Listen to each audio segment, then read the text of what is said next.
Yeah, we're live. Good evening, everyone. Welcome to the Irvington Planning Board meeting of April 2nd, 2025. Representing the village this evening is Sarah Palermo at the Zoom table for gatekeeping. Is Ed Marin, the building inspector for the village. Is Doug Hahn, he's the consultant engineer for the village. And on the board, sitting in for Lori Davidovich is Naomi Friedman. And then over here we have Dan McGillicuddy. I'm Caesar Manfredi. It's Mike Smith and Mike Bafuco. Okay, we need to look at the minutes for February 5th, 2025. Mary Ann, we're all set with that? Yeah, I reviewed them and edited them. You might want to indicate that I'm on Zoom, that I am here. Oh, well, I didn't see, I skipped over the empty chair and forgot. Yeah, All right, no, Mary Ann, minutes are fine. I just didn't want to pronounce your name. Mary Ann Stessich is the village attorney, and she's on Zoom because she's ill and didn't want to spread her bad will with the other people sitting there. Okay, the order for this evening is number 1, that's 11 Carla Lane. Number 2, 12 Hudson Road East. Number 3, 52 Field Terrace. Number 4, 3 Beechwood Road. Number 5, 156 Field Point Drive. Number 6, 15 Bertha Place. Number 7 is 47 Beechwood Road. Number 8 is 555 Broadway, better known as Mercy University.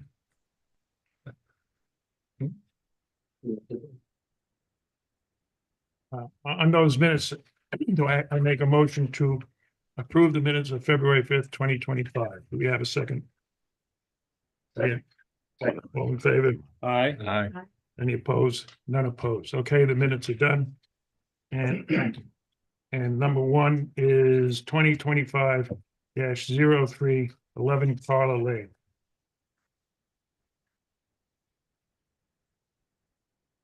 Yes, that's right.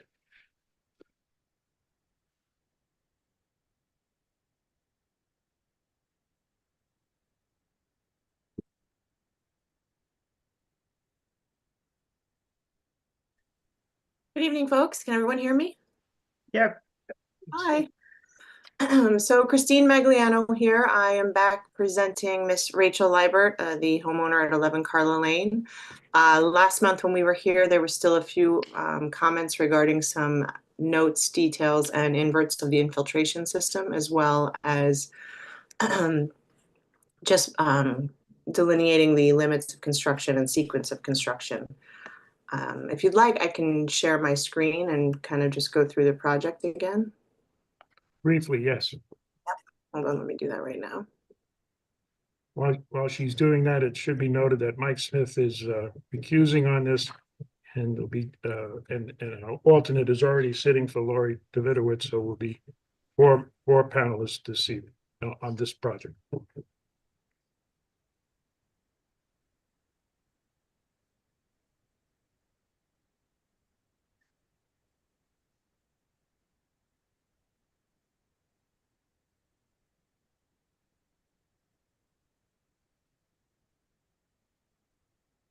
All right. Here we go. Okay. Can you guys see my screen? Yes, just blow it up a bit so we can see the. There you go. Yeah. All right. So You this can is blow it up a little more so we can see it. sure. More. Okay. Yeah, this is just the existing survey. Hold on. Let me just go back a second. Oh, bring up what you're doing. Yes. All right. So here's where most of our changes happen. So this is just more really defining the limits of construction, as well as where our erosion and sediment control is going to happen. The existing deck sits here. We're proposing to enlarge it and enclose it with a screen enclosure on all sides, and then a new patio down here. And then the proposed infiltration system is back here with a catch basin. And one of the main comments last round was to provide the inverts, which we have done over here for the infiltration system and the pipes. We've also added a few additional notes to the drawings per the engineer's comments. I can, and the sequence of construction, which is indicated over here. Last time, Doug, there were there was a long list of questions that weren't answered, that I assumed everything was taken care of. Yeah. Okay. Any questions, Naomi? No questions. No questions. Mike Smith? Oh, no, you're recused. Mike Mafuco? No question. Okay, any public there, Sarah? Nobody's raising their hand to speak, and there are no comments in the chat. Mary Ann, do you have a resolution available? Yeah. Whereas in January 2025, Rachel Liebert applied for site development plan approval to enlarge and enclose a deck and construct a patio and steps at her house at 11 Carlin Lane. And Han Engineering reviewed the plans, and in memoranda dated January 6th, January 31st, and February 28th, identified a number of issues which were addressed in subsequent submissions. Suzanne Nolan, the village's landscape consultant, reviewed the plans and had no recommendations. The planning board held a public hearing on the application on January 8th, February 5th, March 5th, and April 2nd. Which the action's a type 2 action under secret and therefore requires no environmental review. Now therefore be it resolved that the planning board grants the application for site development plan approval for the improvements reflected in the drawings entitled Exterior Deck Alteration, prepared by Matthew Cordone Architect. The sheets are delineated, and there's no conditions. That's it. Okay, thank you, Mary Ann. Any issues with the resolution? Board? No. Okay. I make a motion to approve the resolution for 11 Carla Lane. Second. All in favor? Aye. Any opposed? None opposed. Okay, thank you very much. Good luck with that, and take care. Thank you very much. Have a great night. Number 2 is 2024-20. And that would be 12 Hudson Road East.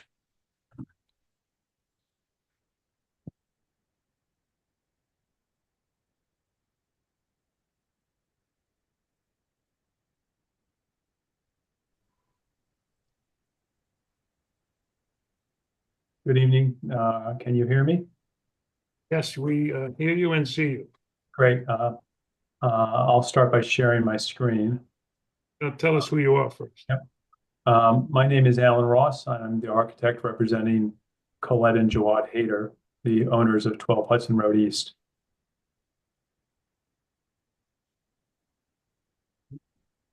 There you go. This was previously approved and you came in for a modification. Can you just tell us what you changed? Sure. As you said, it's continuation of the previous planning board submission approved on December 4th, 2024. It was subsequently approved by the Zoning Board of Appeals on January 28th, 2025. And there's a current permit for the property issued on November 18th, 2024. The work shown here will modify that permit. The two areas, the variances were approved are for this area here. This is a color-coded site plan. Previously, this addition here was approved where we requested a 53 square foot addition onto this family room addition in the most recent variance application that was approved on January 28th for a total of 174 square feet here. The original addition and the new added area shown hatched is blocked from the sides, from the front, and actually from the back also by a stockade fence and established plantings. The other aspect of the variance was for 57 square feet increase in impervious area at the rear of the house. There's a new door here, and because of the change in elevation from the first floor to grade, we need a step, and that step will be impervious bluestone step. And then we filled in these little planting beds on the side for circulation purposes.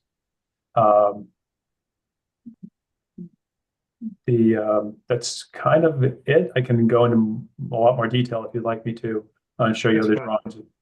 Bring it You back. know so we what, can see the- Caesar, you indicated that the planning board approved this in December 2024. It didn't approve it. It reviewed it, but it didn't approve it and send it to the zoning board. Yeah, it wasn't approved prior to this. Okay, well, okay, Yeah, Just so the We were- record's straight. we were okay with it, but we didn't vote on it to approve it. Okay. That's why we went to the ZBA first and then that's why you're here now. No. And they got approval of the ZBA? Yeah, they got approval. This Yeah. is a revision. Okay, and the pink is on the drawing is still coming out to reduce your coverage. that's correct. This entire asphalt area here is being reduced. There's a gardening shed here that's being removed. And then this area here is also being removed. That's, driveway and a curb cut's being removed also. The whole area here has been removed. So, there's a pretty significant decrease in, lot coverage of 921 square feet. Okay, thank you.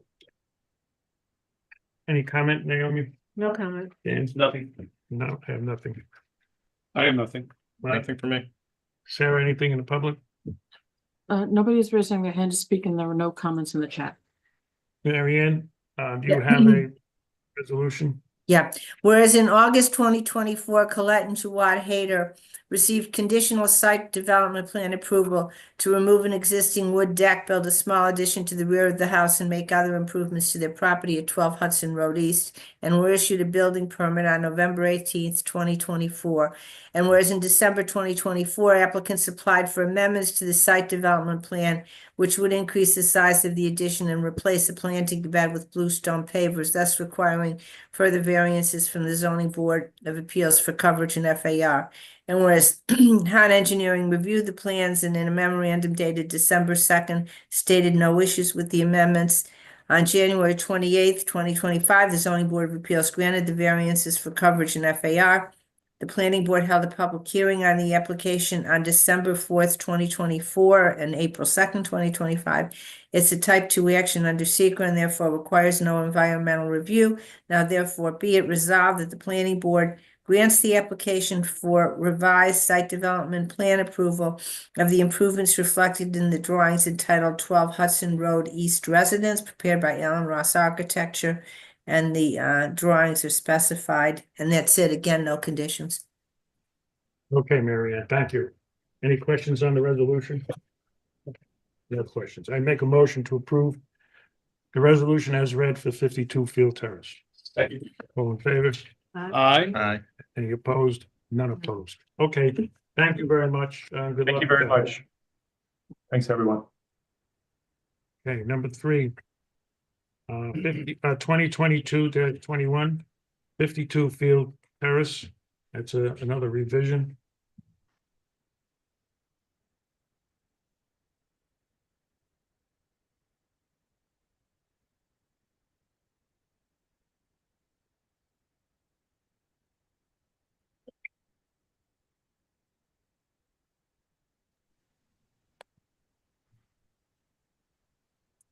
Good evening, Mr. Chairman. I think the rest of our team is joining. Hey, Dave.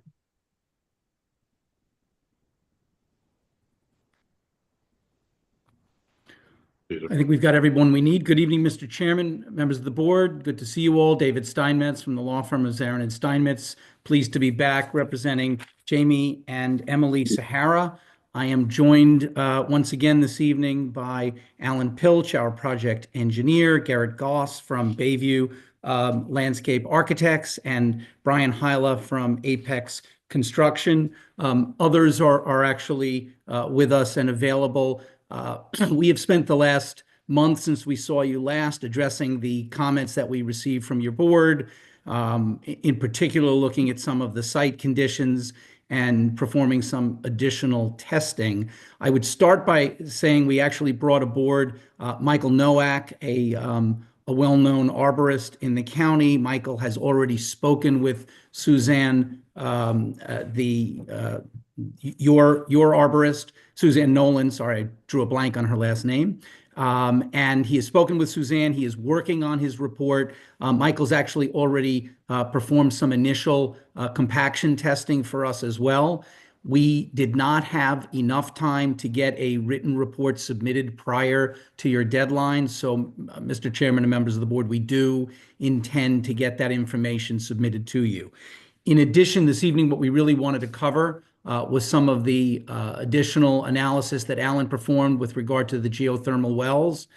Garrett wants to walk you through the proposal that we formulated to address the concerns you raised with us last meeting about the electrical connection box at the roadway and the screening that we can implement. And I think Alan can also talk to you a little bit about the perk testing that's to be performed next week, again, to confirm the efficacy of the stormwater management system. So I'm going to turn it over to Alan first to discuss what he's done. Garrett will then go through the screening modifications that we've made, and then Brian and I and others are available, Mr. Chairman, to answer questions. Thank you, David. David, another night without a tie, I don't know. I put on a jacket for you, Caesar. Come. You're really slipping. By the way, to the arborist, if Suzanne Nolan was unavailable to talk to you, she had a death in her family and was otherwise occupied. Sorry to hear that. I'm sorry to hear that too. Alan? Yeah, Alan Pilch, ALP Engineering. I'm a civil engineer, licensed in the state of New York. I'm sharing my screen just to show you the last plan of what was modified. Can you see that? Yes. Excellent. Yeah. So there were 4 original geothermal wells located essentially like 20 and 40 feet away from the north side of the house. The mechanical engineer said we actually needed 4 additional wells to be placed on the property. And this would actually permit the house to maximize its use of green energy and actually minimize its carbon footprint by using geothermal energy. And so the 4 additional wells that we're showing, originally we had showed them to the north of the proposed stormwater management practice, number 1. But we've actually relocated 2 of them 20 feet north of the house, just off the driveway, and 2 of them to the west of stormwater management practice number 1.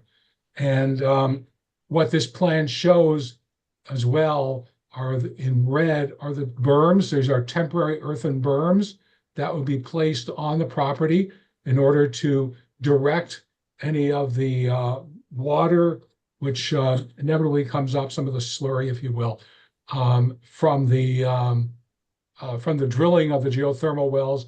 And we're also showing a one for each drill location, one that's located here and here. These are 2-foot deep sumps, approximately 15 feet by 7 feet. And that basically is a place to collect sediment that comes out of the digging of the geothermal wells. As you know, geothermal wells are typically about a foot wide or so of the drilling itself, and a couple hundred feet deep. And so that's what that's what's shown here. I'll just also mention that we did modify very slightly the location of stormwater management practice number 1. It's essentially in the same footprint. You can see the old one, which is that dashed line, and the new location here, which essentially is the same location. The idea was to keep it away from trees that are being protected to the north. And so that was actually part of the proposal. And next week, I'll be doing the soil percolation test within the footprint of practice number 1 and practice number 2, which is located to the west of the house. And I'll just say also, we did modify the piping around in this location here on the property, if only just to keep it away from the critical root zone of one of the trees, also to be protected. And that's really the modifications to the plans. So if there's any questions or comments. The reason we objected to the wells, because they were in the root zone, So you have the arborist there. Are you satisfied that the new locations are acceptable and the root zones are protected? Mr. Go Chairman, ahead. if you want the arborist to respond, we would Yeah. need to promote him to a panelist. He's available. Oh. Michael, if you could raise your hand and jump in and address Sarah? anything. Sarah is working on it. Got it. Oh, he has to, Michael, you have to accept being promoted to a panelist, please. Did you hear her? Okay, got it. He's coming in.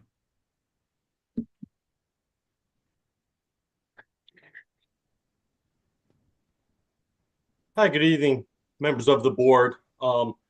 I have worked with the team hand in hand on this, and with regards to the locations, I've worked with Alan Pilch, worked with Mount Kisco Mechanical Service, and we went over the locations. And as you see on the plans, those 4 red wells have been relocated significantly outside of the impact zone of the Americans Sycamore to the north. And they are completely outside of the drip zone of that tree. So I am satisfied and comfortable that these locations will not impact those trees. And the silt basins that'll collect the silt when you dig them out, they're not on top of roots either. Am I correct? No, they are not.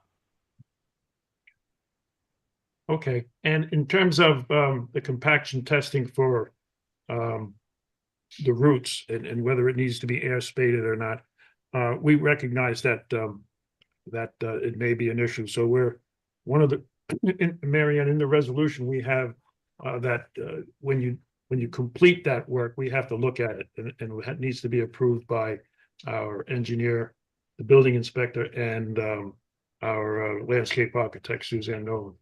So it was not critical that you get it done tonight, but when you do finish what you're doing, it still needs to be approved, and it will be part of the resolution as well as being on the plans. Okay. So air spading has been performed over the weekend within the root zones, and it has been completed. I was out there a handful of times. I did inspect that. It was performed by Bartlett Tree Experts in the root zone of tree 79 and tree 70. I believe tree number 70 was the other one. All right, if you could put a report together for Suzanne, that would be great. Will do.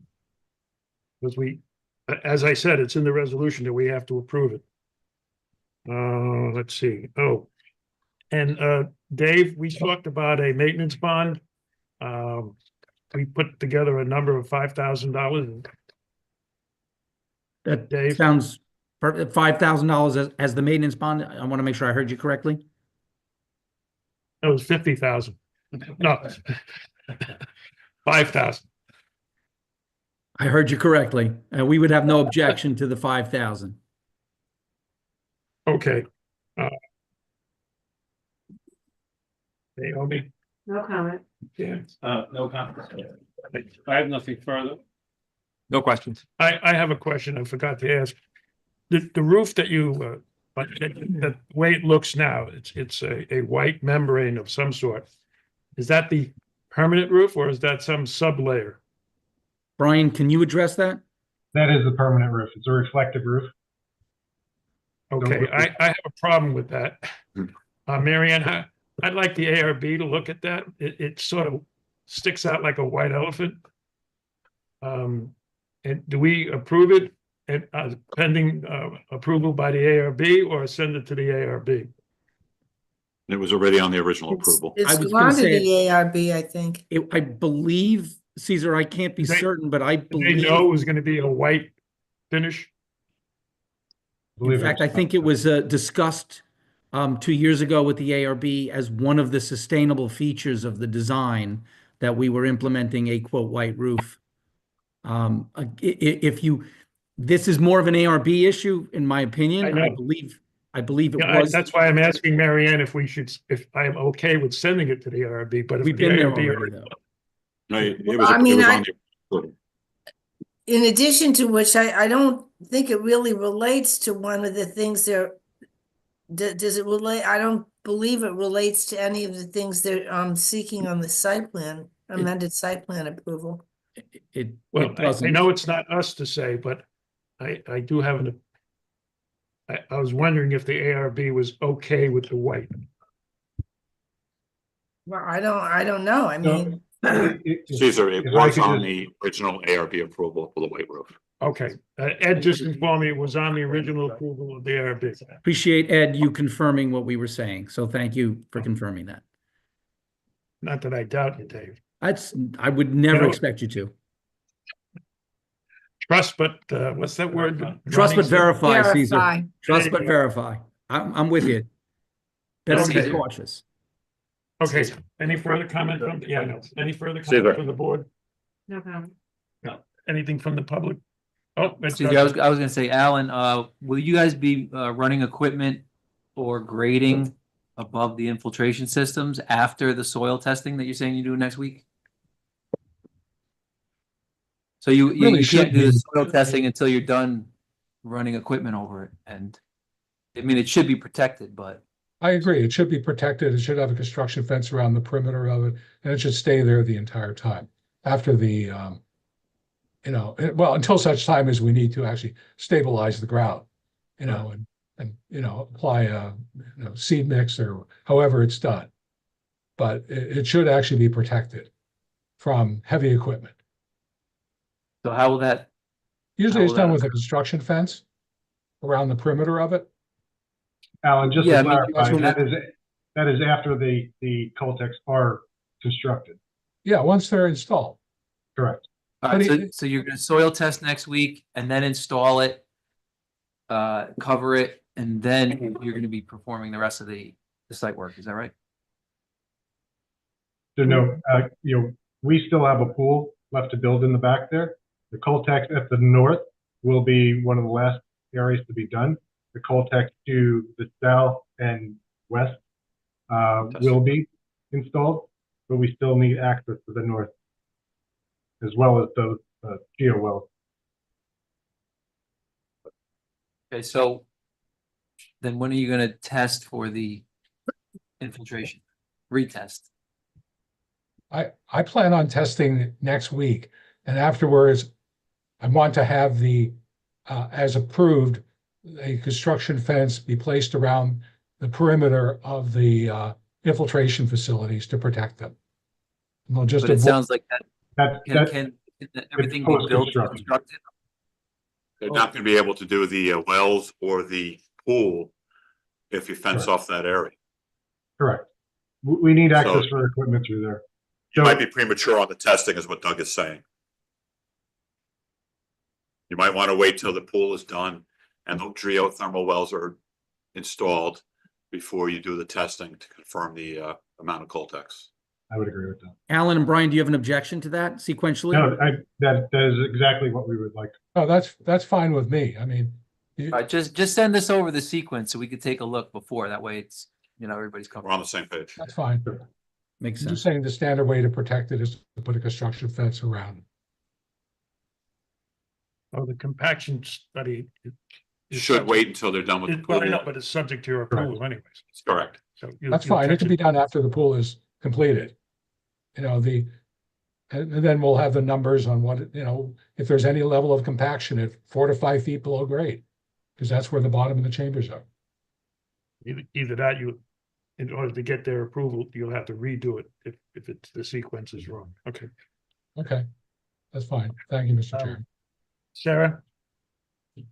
Any public? Nobody's raising their hand to speak, and there are no comments in the chat. Okay, any other comment based on that Fed's discussion? Okay. Mary Ann, we have a resolution.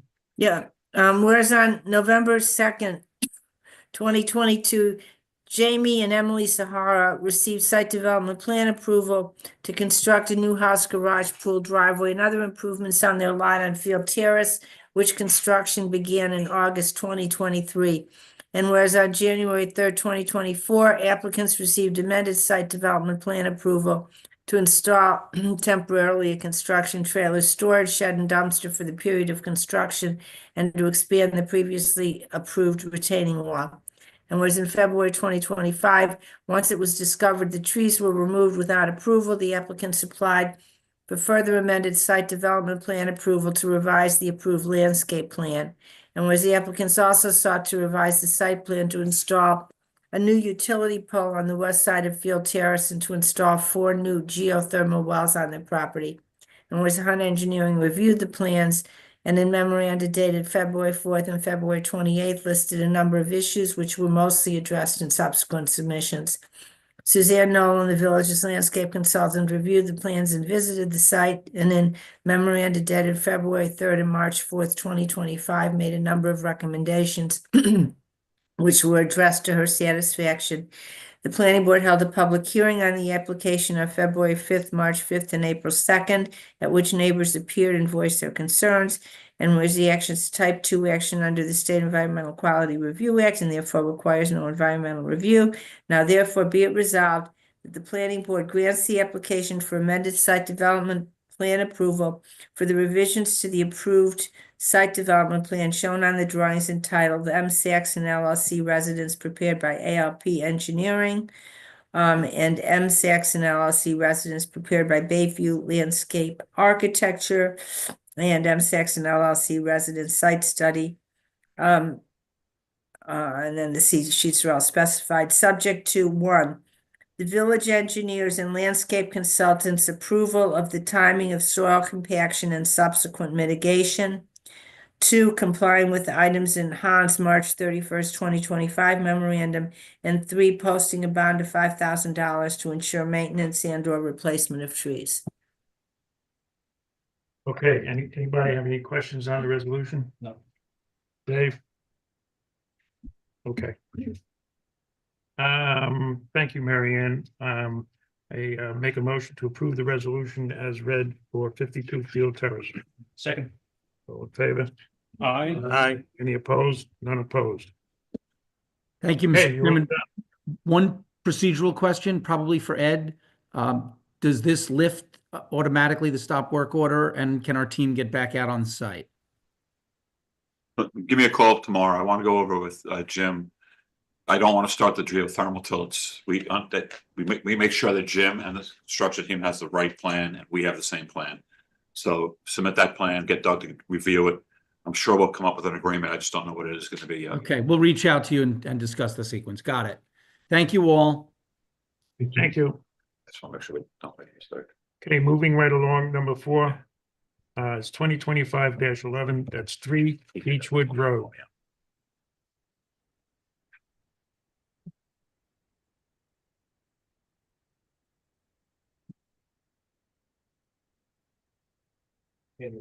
Okay, I was gonna ask you that. Okay, all right, then we'll let it go. Unless anybody else. Good evening. Good evening. Everyone can hear me great. James Kraft from Studio Park, representing the owners of 3 Beechwood, Randy Blakefield and Mike Serrata. What we're here for today is a proposed addition over a garage and a very, very minor coverage expansion into the rear yard. And we received our comments yesterday from Han Engineering, most of them being pretty easily correctable. But I can walk you through the project quickly and let you know what we are asking for. Let me share my screen.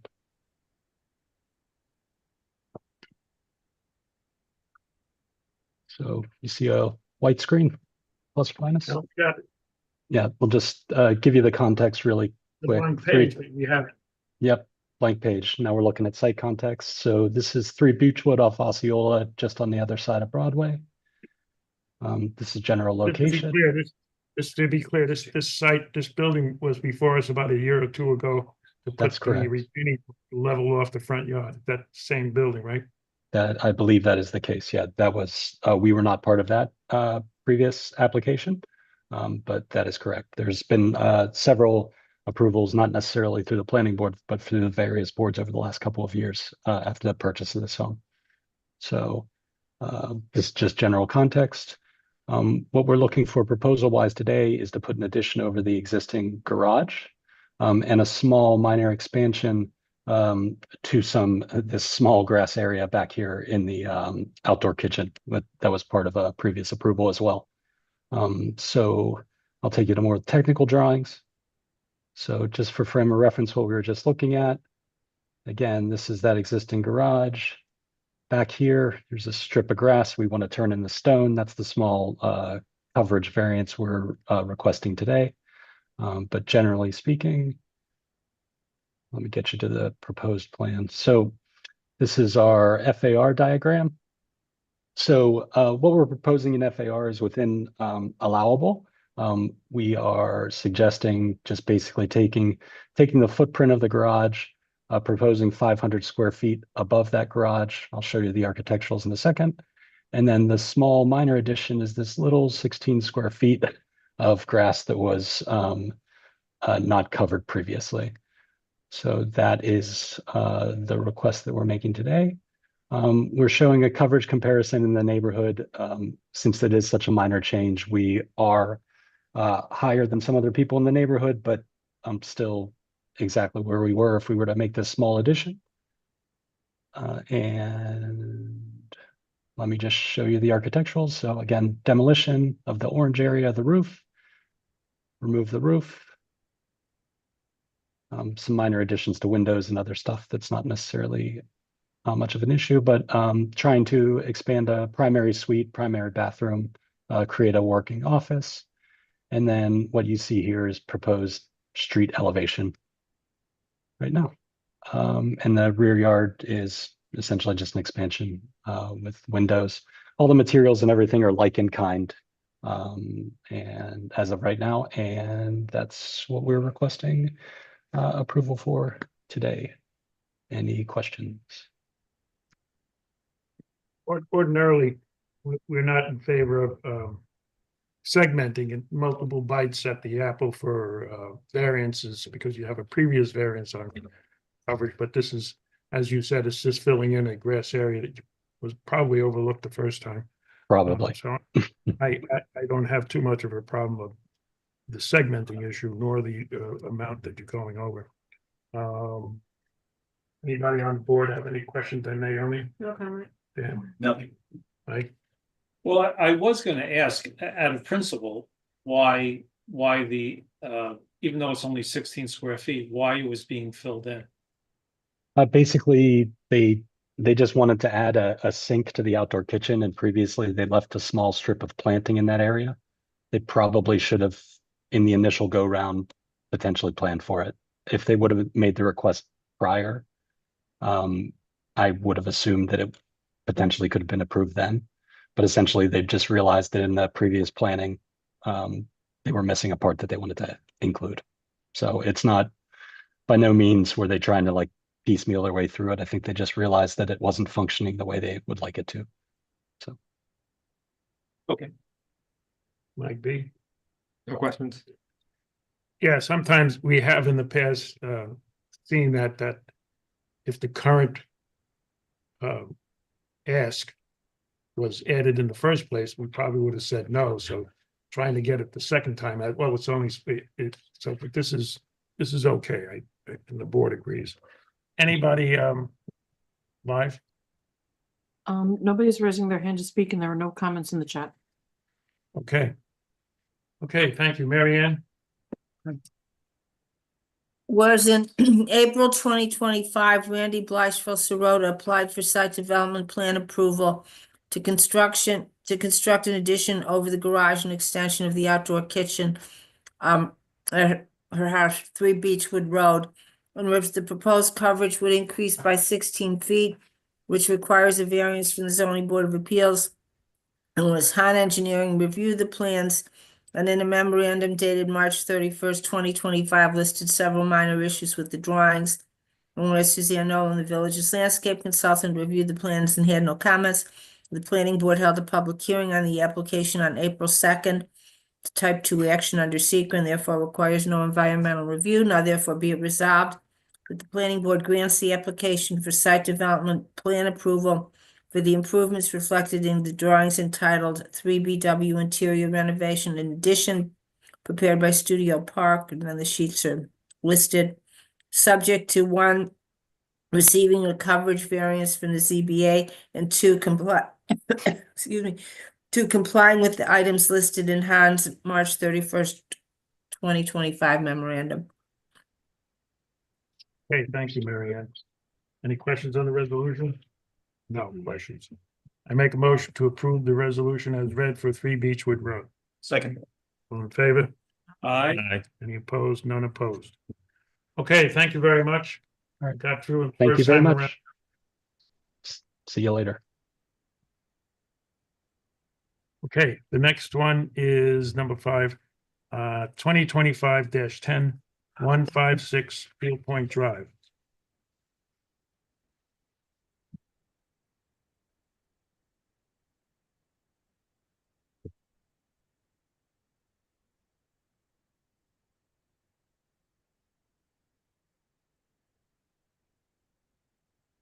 Hello, you guys got me?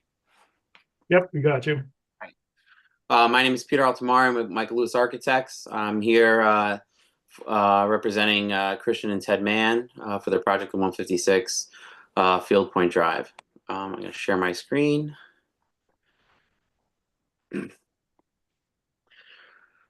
What we're looking to do is add 2 dormers to the existing home. This is in the Field Point HOA, which we've sent them the drawings, and they've reviewed and gone through and given us the approval to present to you guys at this point. We're going to put 2 dormers in the existing attic and create 2 bedrooms out of them for our clients' children. Their current bedroom spaces are a little cramped and all on top of each other on the lower floor of the home, and it's a little tight, so they need the extra space. Kids are getting a little older. So the idea is to add a dormer on the back side of the house and the front side of the house, and here's free Field Point Drive. The other item is there's an existing condenser on a pad. We're gonna take it off the pad and mount it to the home, and we're gonna add an additional condenser to feed the air conditioning system for the attic or the second floor that's currently unfinished, and we're gonna finish the attic. This specific style of home as part of the HOA it has a pretty large roof down the dead center of it, and there's not much you could do with so much of that, but then there's no windows and all that. So the dormers are kind of necessary here to actually create a real space for this for these bedrooms. We got our write-up from the engineers yesterday. We're looking for the 2 comments we received was that we need a variance. As you can see, the dormer in the back is slightly in this side setback, and the front dormer is in the front setback as well. The 2 condensers are going to be in the side setback or front setback, whatever we want to call that. And they're going to be mounted to the house. The existing one is currently right here, and we're just literally mounting them to the house. That's it. It's an interior. For the most part, it's an interior renovation of the attic with the 2 dormers. Happy to answer any questions, go through things. Ed and Doug, adding the dormers, we're okay with with that addition? Yes. We did the math. We have the zoning application, the Florida area ratio applications, the paperwork. We're within the qualifications. Thank you. The FAR is fine. So Yeah. Thank you. And the same with coverage. The coverage. The coverage, yeah. I'm asking we got you. It's over already, so they're changing the coverage, so they need a variance for that. Okay. And the coverage for We're not covering. We're not changing the coverage. no, I meant the side yard for the Right. Side and front yard for the dormers. Yeah. And side yard for Even the though air it's conditioner. it's over an Coverage existing, for the air conditioner. it's over an existing cover Correct. setback. It's additional FAR, not additional coverage. Yeah. Okay, very good. Any questions from the board? Nothing. Dan? Mike? No question. Yeah, Mike? No questions. Sarah? Nobody's raising their hand to speak and there are no comments in the chat. Okay, Mary Ann, we have a resolution. Wait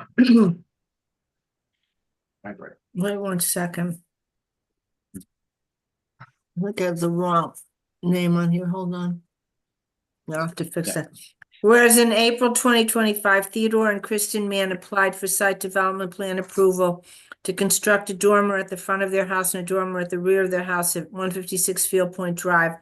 And whereas the Architectural Review Committee of the Field Point Community Association approved the proposed construction, and whereas the proposed construction would require variances from the Zoning Board of Appeals for coverage, FAR, and front and side yard setbacks, and was Hunt Engineering reviewed the plans and in a memorandum dated March 31st, 2025, identified no issues with the proposal. Whereas the planning board held a public hearing on the application on April 2nd. Type 2 action under secret and therefore requires no environmental review. Now therefore be it resolved that the planning board grants the application for site development plan approval for the improvements reflected in the drawings entitled Modification to 156 Field Point Drive, prepared by Michael Lewis Architects, and then the sheets are designated, subject to receiving variances from the ZBA for coverage, FAR, and front and side yard setbacks. Thank you, Mary Ann. Any questions on the resolution? Nope. I make a motion to approve the resolution as read for 156 Field Point Drive. Second. All in favor? Aye. None opposed. Okay. Thank you you. very much. Good night. Thank you. Good night. Number 6, 2025-07, 15 Bertha Place.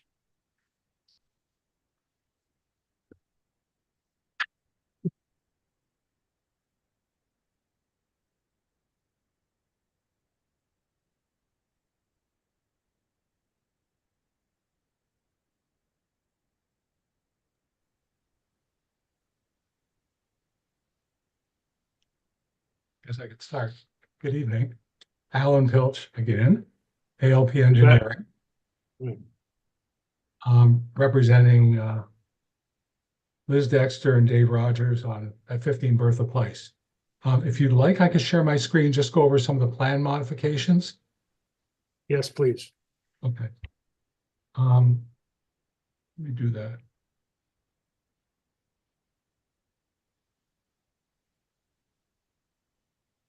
Okay, since we last met, some of the changes that have been incorporated into the plans are, first, the 50-foot setback from Broadway is shown on all the plans.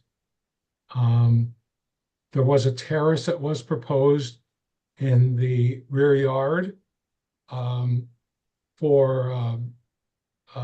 would have intruded into the 50-foot buffer from Broadway. That's been removed entirely. So all we do is repairing the existing terrace, nothing else. I'll say coverage calculations were revised to exclude the existing and proposed driveway. And I know there are comments with regard to the how I put together the coverage calculations. And perhaps I would like to request maybe meeting with Hunt Engineering just to go over exactly how the coverage calculations are to be done.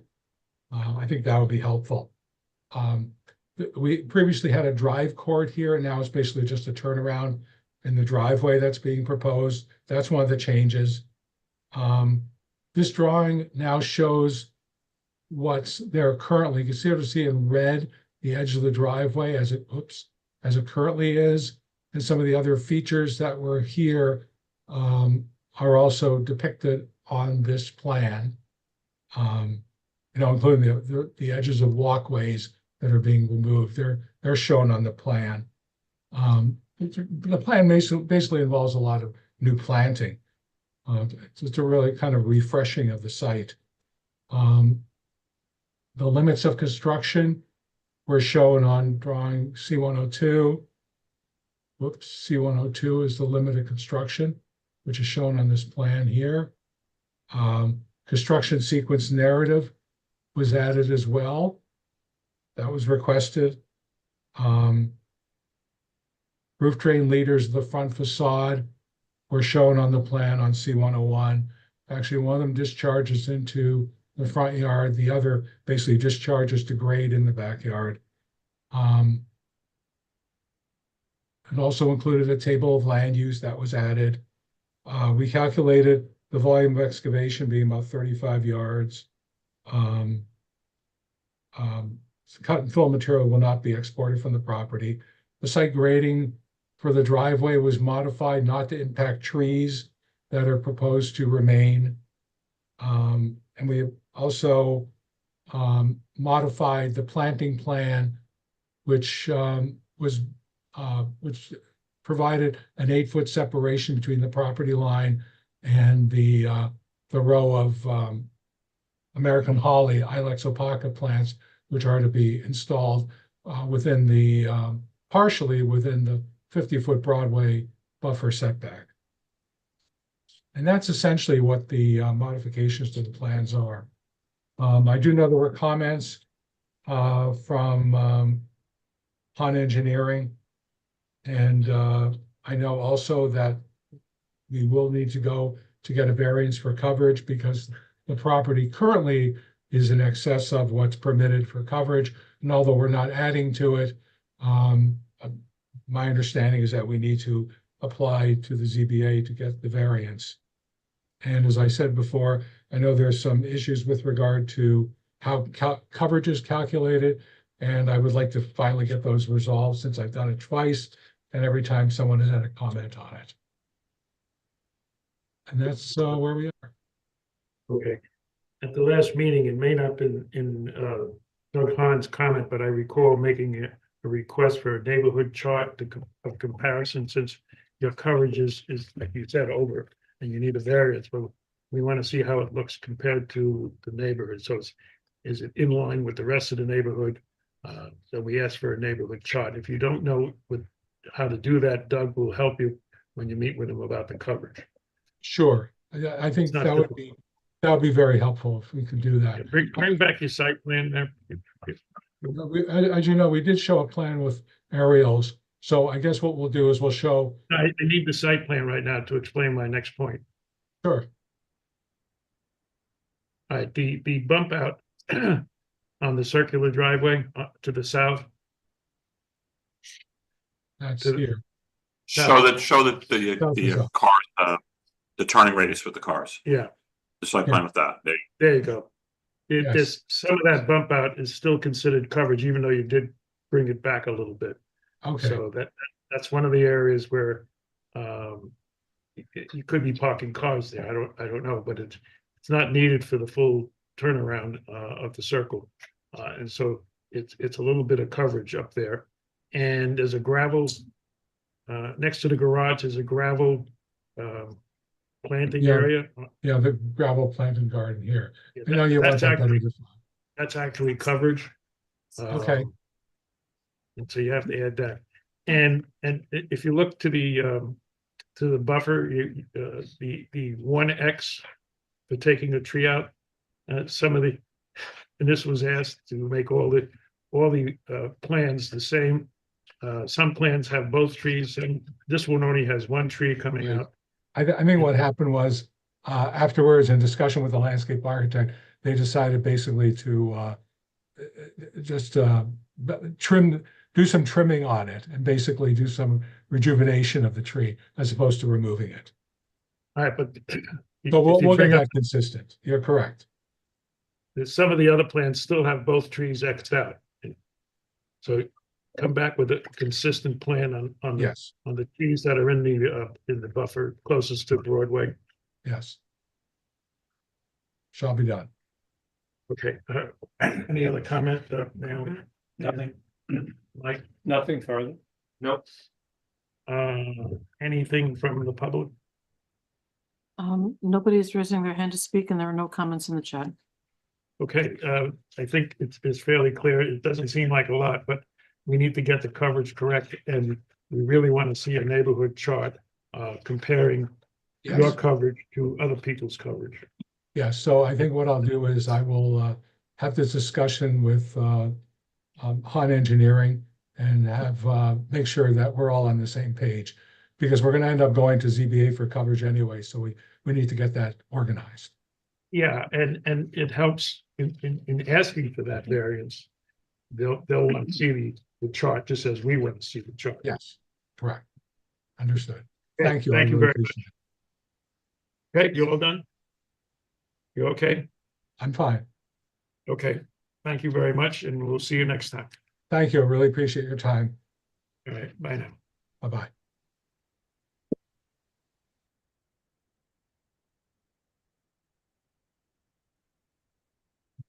Number 7, 2025-1247 Beechwood Road.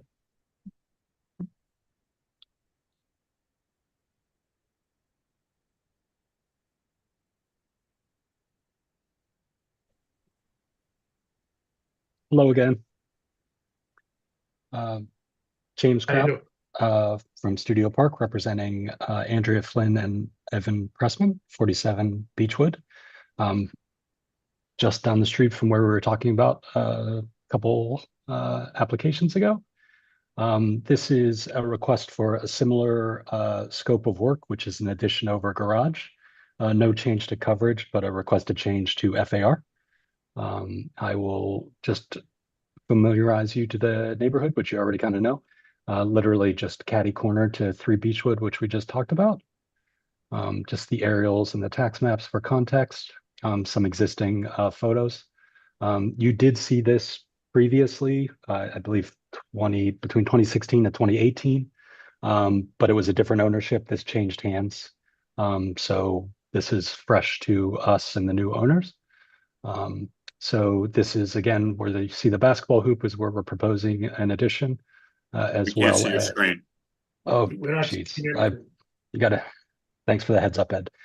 We're gonna see how long you would go. I could have gone all night. Let me get you again. Here we go. You see something now? Yes. Perfect. Thank you. So anyways, again, very close to 3 Beechwood. 47 Beechwood, similar sized lot, same zoning, tax maps and aerials. Here is what I was just referring to. This is the area in question where we're, again, proposing a garage addition over the top, and also addition in the rear. No change to coverage here, but as I mentioned before, this was before you a while ago. So we received our comments back from Han. Most of those comments similar to what we saw at 3 Beechwood, clarifications that are needed. But there was a request for an FAR comparison chart for the neighborhood, which we had not provided as of yet. We are familiar with the neighborhood, so we know certain things are within similar FAR, but we can provide that chart for review. As of right now, here is our FAR diagram. So again, we're proposing 652 square feet over top of the existing garage and the existing mudroom. And that is the proposal at hand. Architecturally, there's the area of work. Again, similar, removing the entire second floor roof, removing the roof. And then again, coming back with a cross gable and a small gable out of the rear as well. And that's the proposition to date. So. Are you, Ed, are you okay with their FAR calculations? They're correct. It's the lot size that's Okay. pushing it down. And was there an air conditioner that needed to be added to coverage? No, we were just asking if there's gonna be one. Did you hear the question? Is there going to be air conditioning? About adding a mechanical pad of some kind? We don't need that today. Full disclosure, I haven't gotten that far. But more than likely, this will be a wall mount split system for this area, would be my guess. Would the Over a patio or something would be perfect. would Noted. that additional pad create a variance situation on coverage? It's so small. I'm not sure. Okay. I haven't gotten that far either. Our coverage is like already over, so it would require a variance. So we did the coverage comparison, And like you while said, you're over a patio. Unless you put it over something that's existing. Understood. And you are gonna do a neighborhood chart for the next time. Correct. Correct. To the best of our ability, obviously, it's more challenging than even coverage because we don't, I can't see in the attics or basements, but we'll do our best. Now, We compare the heated square footage will be good enough. you've done this before. Yeah. Okay, Naomi? No comments. Yeah, no comment. Mike? So is this garage the same size as the one at 3 Beechwood? I'm trying to understand why, as I understand it, this would be adding 648 square feet above the garage, and at 3 Beechwood, it's 511 square feet. Part of the reason why this is slightly larger, the footprint of the existing garage is a little bigger, but this is proposing a small extension out of the rear as well. See this portion here? That would go over their existing mudroom, which is what makes it a little bit larger than Beechwood. It's very, very similar in size, but that's the bulk of the difference. And The that's overall- to the, That's Yeah, to the and then- rear. Yeah. That's this Okay. portion right here. and do you know what the current FAR is for 47 Beechwood and for 3 Beechwood? For 47, I can tell you immediately because it's right here. Here's the chart. So it was over when they got here. And this is the proposed expansion. So that 650 square feet brings it to 24 over allowable. Obviously 14 more than present, but it was over before we started or before we got here. So Beechwood is actually under. It does not need any sort of FAR variance, or I'm sorry, 3 Beechwood, they're both Beechwood. 3 is just a physically smaller structure. The additions are the same size, but the previous mass of the main body of the house is a little smaller than this one. Right, I'm just asking, what's the current FAR for 3 Beechwood? If you give me 2 seconds, I will find it. Sorry, I closed all that after the last call.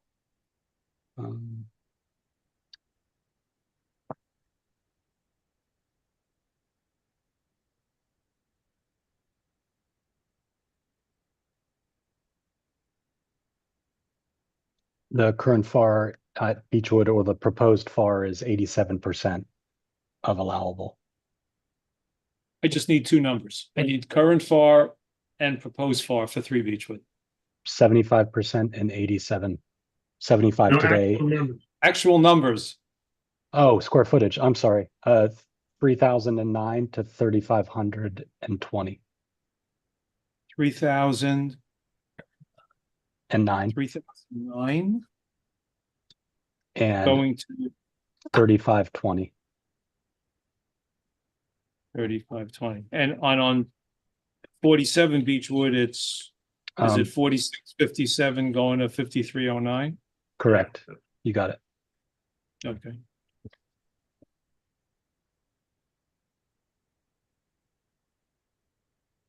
Okay, thank you. No problem. Luca? No questions.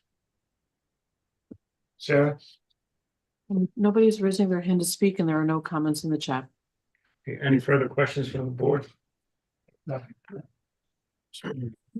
Okay, thank you. You know, you need to come back. Understood.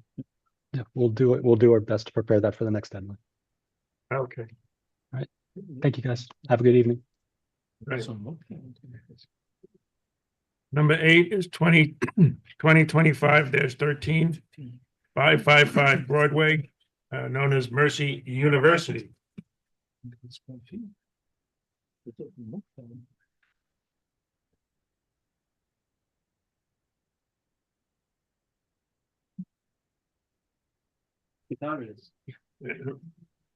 Oh, right, 8 o'clock. Yeah.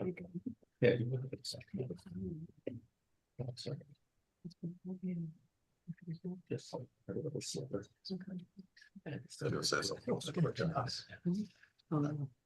Good evening, Chairman, members of the board, esteemed village attorney. Yes. Good Hope evening. Hope you're feeling better soon, Marianne. Yeah, thanks so. Good evening. My name is Seth Mandelbaum. May I proceed, Chairman? Yeah. Thank you. My name is And Seth representing- Mandelbaum. I'm a partner with the law firm of McCullough, Goldberger and Stout, representing Mercy University. With me this evening are Tom Simmons, who is the Vice President for Operations and Facilities at Mercy, and Chris Tremotola, who is a principal at Alloy Design Studio. Chris is the project architect. Thank you for the opportunity to present this evening. We're here on a amended site plan application for two projects on the Irvington side of the Mercy campus, which you will hear about in some detail in a few moments, but I'm just going to give a brief overview. As you may know, the site is located in the 1F80 zoning district. Mercy originally was granted a special permit by this board in 1977 to operate an educational use, which is a permitted special permit use in the zoning district. That special permit has been renewed numerous times over the years, most recently in 2022 for a 5-year term following a public hearing by this board. So we are operating pursuant to that special permit. There's about 31.5 acres on the Irvington portion of the campus. And I'll ask Chris to share your screen if you haven't already done so. And we have some slides. Okay, so here's our cover slide with a rendering of one of the aspects of the project, which is the proposed field house in the location of 3 existing outdoor tennis courts. We also are going to talk to you about some improvements to existing parking areas to enhance safety, ADA accessibility, traffic flow, pedestrian access, and dark sky compliant lighting improvements, as well as stormwater improvements. Before I hand it off, I would like to note that we're asking for site plan approval. We believe we comply with the requirements of section 224-72 of the village zoning ordinance. We have received the comments from the Ardsley Park Association and other neighbors. And I believe our presentation actually will address many of those comments and concerns that were expressed. Tom does a terrific job in reaching out to the community, both on the Irvington side of the campus as well as the Dobbs Ferry side. I know he's had several conversations with representatives of the neighborhood, and you'll hear from Tom in a moment. So the project, as I mentioned, if we can go to the next slide. Okay, so this is the overall campus. And as you may know, the line between Irvington and Dobbs Ferry runs sort of right through the middle of the campus, which is very relevant for this project because it kind of drives the need for one of the anticipated variances. Since the municipal line is also the lot line, we believe we will need a side yard setback variance from the ZBA. And as you'll hear in just a moment here, we also believe we need a height variance due to the recreational sports standards for racket sports and volleyball and other anticipated sports that will use this field house, both, of course, for the university and for the community at large. And we believe it will really be a community asset as well as an asset to the university. So with that, I'd like to hand it off to Tom and Chris, and we appreciate your patience in us going through our full presentation. And then, of course, we're happy to answer any questions that the board or the public might have. Thank you very much. Tom? Thank you, Seth, and good evening, everyone. If you go to the next slide, please, Chris. So I just wanted to talk a little bit about the broader themes of the development that we have completed recently on the Irvington side of the campus and the 2 proposed project zones. So we have tried to be very sensitive to kind of the themes, the park-like themes of that side of the campus. Most recently with the train path that we had done at your request, and then also the enhancements we made out front at the pollination corridor and the gardens out towards the front that we completed last year. We've really tried to to build on the themes of the feel of that part of the campus. I've tried to listen a lot to the neighbors and to Ed and other people about what are some of the key themes that people were looking for with the aesthetics and the pieces of the park on this, and sustainable practices and this idea of a welcoming asset that can not only kind of connect our campus on a lot of ways, but connect our campus with the broader community in the village of Irvington. Chris, can you?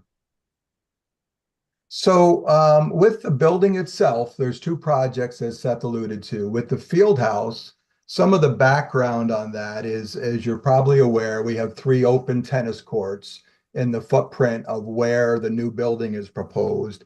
And over the last couple years, we have gotten some inquiries over time from the village of Irvington and from Ardsley Country Club on the use of those courts, as well as Dobbs Ferry. We've tried to be a good partner and let everyone kind of use those. The condition of the courts isn't in great shape anymore. We once kind of retopped them, but when we looked at them, we would have had to do a full depth replacement on all 3 courts. And then we got some inquiries besides the campus community asking me if we could do something different there from the Ardsley Country Club about possibly using those courts. And at first it was over a period of time when they were experiencing, I think, some site work issues down in the courts next to the Hudson House.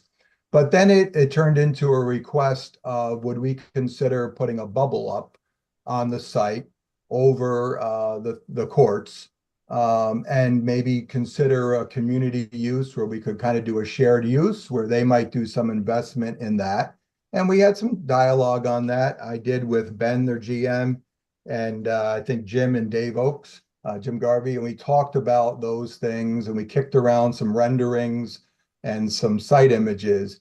But as I kind of progressed that, a couple things, we started to think about capital investment and a bubble, how it looks. And in my opinion, the bubble really didn't fit the aesthetic of what we want over there. The old bubble we used to have elsewhere on campus years and years ago didn't have the right height that you need on certain things to do racquetball or tennis and pickleball and all these things correctly. So I thought it was a better investment as a building, as a structure. I also think it's a better investment architecturally and aesthetically that could fit in with the feel of that side of campus. We've tried to be very sensitive to the placement of this and try to leave it within the footprint, within those kind of defined larger pine trees that are on that side of the campus already. We just like when we did the work up at the front of the campus with the gardens, we were very sensitive to the flat area that was out in front of the couple houses there that people talked to me about. I think the same here, that open area to the north of the building there that you see down through what I would call the larger lawn as it works its way down through. We don't have any plans to infringe in that area or anything else. We're really thinking about the placement. We're also thinking about the massing. Chris, as a talented architect, is going to talk to you about how he's proposed the building structure and the pitch roof. So we don't have something that's as high as we're trying to keep it as low as we can to fit into the site. We've also have a material on aesthetic here that you're going to hear about. That's a blend of a true masonry, the red masonry that's kind of spread through the pieces over there. Cast stone, actually like a stucco look that has precast stone peeling in the roof. The other thing I wanted to mention, it's important to understand that the access to this structure is from the parking lot side of the campus, and we're trying to be very sensitive with really no exiting or windows other than a small slit of cowl wall that's more of a translucent glow piece up top on the sides of the building that are north that would face more of the community houses. And then I'll talk a little bit further when we show you the floor plan. When we talk about plan uses also, I think I've been kind of very sensitive to what might fit with, that would be a complementary use of the building. And then on the other project, for the themes on the parking lots that are on the Irvington side down towards the bottom, as Seth alluded to, we really have some infrastructure upgrades we need there with stormwater that's outdated, lighting, and any lighting we would be proposing would be the same pedestrian and vehicular lighting that you have helped us approve along the walkways and what we just did out front. So it's a continuation of that. I'll also note that I think we're pretty proud of what we did out front with these stone paths and I'm trying to knit a community walkway around the campus. And you'll see on the right side of that, a piece of that comes down from up on the upper part of the campus, but then also the train path comes up straight ahead there. And what we're proposing is to continue that walkway along the edge of the Hudson Overlook, as we're referring it to. So we would continue to do what you encourage us to do on the train path with thinning out appropriately the trees and the overgrowth in some of those areas to open that area up to really kind of do another important piece of this community walkway that would do the overlook. And the other thing is right now, our community and your community that visits us kind of walks through the parking lot to get through there. We don't have dedicated pedestrian or accessible grade paths in the area, and that's the least piece of that. So we look forward to Chris talking to you a little bit further about the building. One other last thing I thought I'd mention to you, because I did read some of the comments and I was able to talk to Mai and a couple people. Our change to a university, Mercy College University, is, part of a kind of a trend and different things that colleges are doing and universities too. With the New York State education, it's more tied to programmatic changes that, the state ed department had kind of lessened some of the ideas of a number of doctorate programs and research you needed. It's more tied to some doctorate and graduate programs and kind of a prestige thing. So we had done that and we were successful in getting that approved. But, I want people to understand that, our enrollment and how what we do on the campus, the Village of Irvington and the Village of Dobbs Ferry does a very good job, a very intense job of understanding what those numbers are. We report on them annually. So we are not intending to grow outside of what we've had as the high points in the years you've been monitoring us. So with that, I'll turn it over to Chris and he'll go through some of the building details. Good evening. My name is Chris Tremitola from Alloy Design Studio. Everyone can hear me, is that right? Yep. Okay. As Tom alluded to on the project so nicely, I'll walk through some more detail on the project. And to start off, I'm bringing up a slide here that shows the existing condition. So you see the division line here, which separates Dobbs Ferry and Irvington. And as you can see, the 3 existing tennis courts. Up here we have Hudson Road West. And as you can see, colored in gray here is the proposed footprint of the building. And as you can see, we're landing within the 3 tennis courts that are existing at the moment and actually pulling back from the northernmost edge of the court, of the 3rd court here.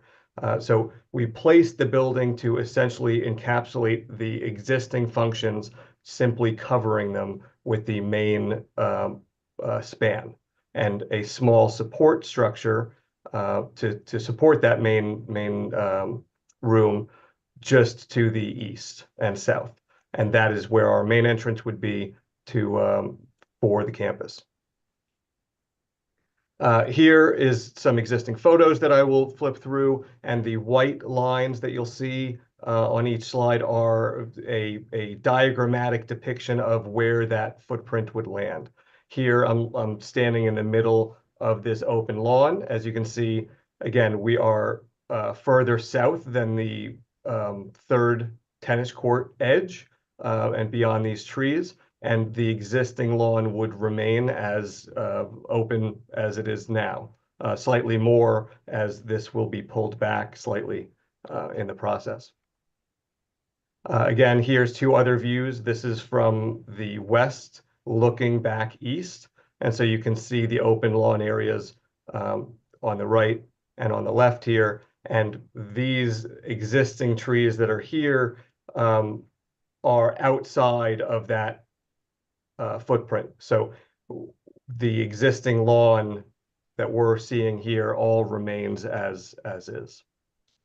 Before you leave and- those photos, Yes. I'm sorry to interrupt, but while you're on those photos, do you have some depiction? If you can go back to the prior photo, do you have some depiction of it's going to be 42 feet high. So where in relation to, let's say, this tree that we're looking at right now, Yeah. I don't know how high the tree is, but where the field house would fall there. So we have some idea of what it looks like in relation to the trees. We have conceptual renderings, perspective renderings later in the presentation that show how that kind of sits into this. I don't have one on this photo specifically, but these trees are upwards of 70 to 80 feet tall at the moment. So obviously considerably less than these trees are. Okay. Yeah, we have good photo sims for you. Thanks. Those trees that are highlighted in that first image are considerably tall. The ones here are probably are less mature. Here, as we look at the plan, the lawn area that we were just looking at is here to the north of the proposed structure and to the east. And our trees, as we saw in that first image, the building lands within the footprint of the existing tennis courts. Here we have our existing floor plan. Tom, do you want to go through a little bit of the use here of the building? Yeah, so the open area of the building is the equivalent of 3 basketball or tennis courts. It's by a field house. It's one open plane. And the only way they get subdivided is netting that comes down from the ceiling. And so, the idea here is that it being a field house, it has a rubber floor that's a multi-use kind of idea that you could have different activities happening in here as things change. To the right, the area that Chris alluded to has the toilets and changing areas that are required by code for the size of the building, a small office, a small meeting room. So we have the functions there that would act as the operational part of a building like this. We would have to keep some way of figuring out who's coming in and out. And a couple of the uses I wanted to tell you about. One of the things that we think this will aid Mercy with, in addition to our student use or recreation, those type of things, is, we host a lot of summer camps.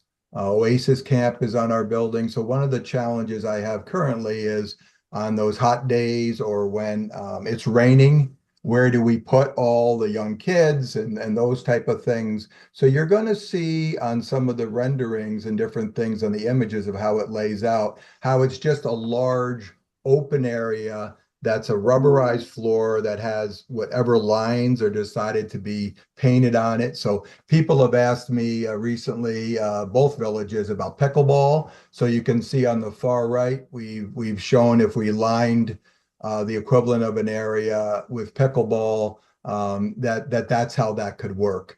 That open box is about 19,000 square feet as a footprint. So it's good to understand that piece. And then if you go to the second piece, so, some of the comments were it's maybe a 2-story building. In reality, this open box is really a 1-story building, but we've proposed to put a walking track, an open walking track on the upper part. It was one of the suggestions from the campus, and some of the people I've shown in the community thinks that would be kind of an amazing thing to have in the winter in this area where someone could come in and walk around.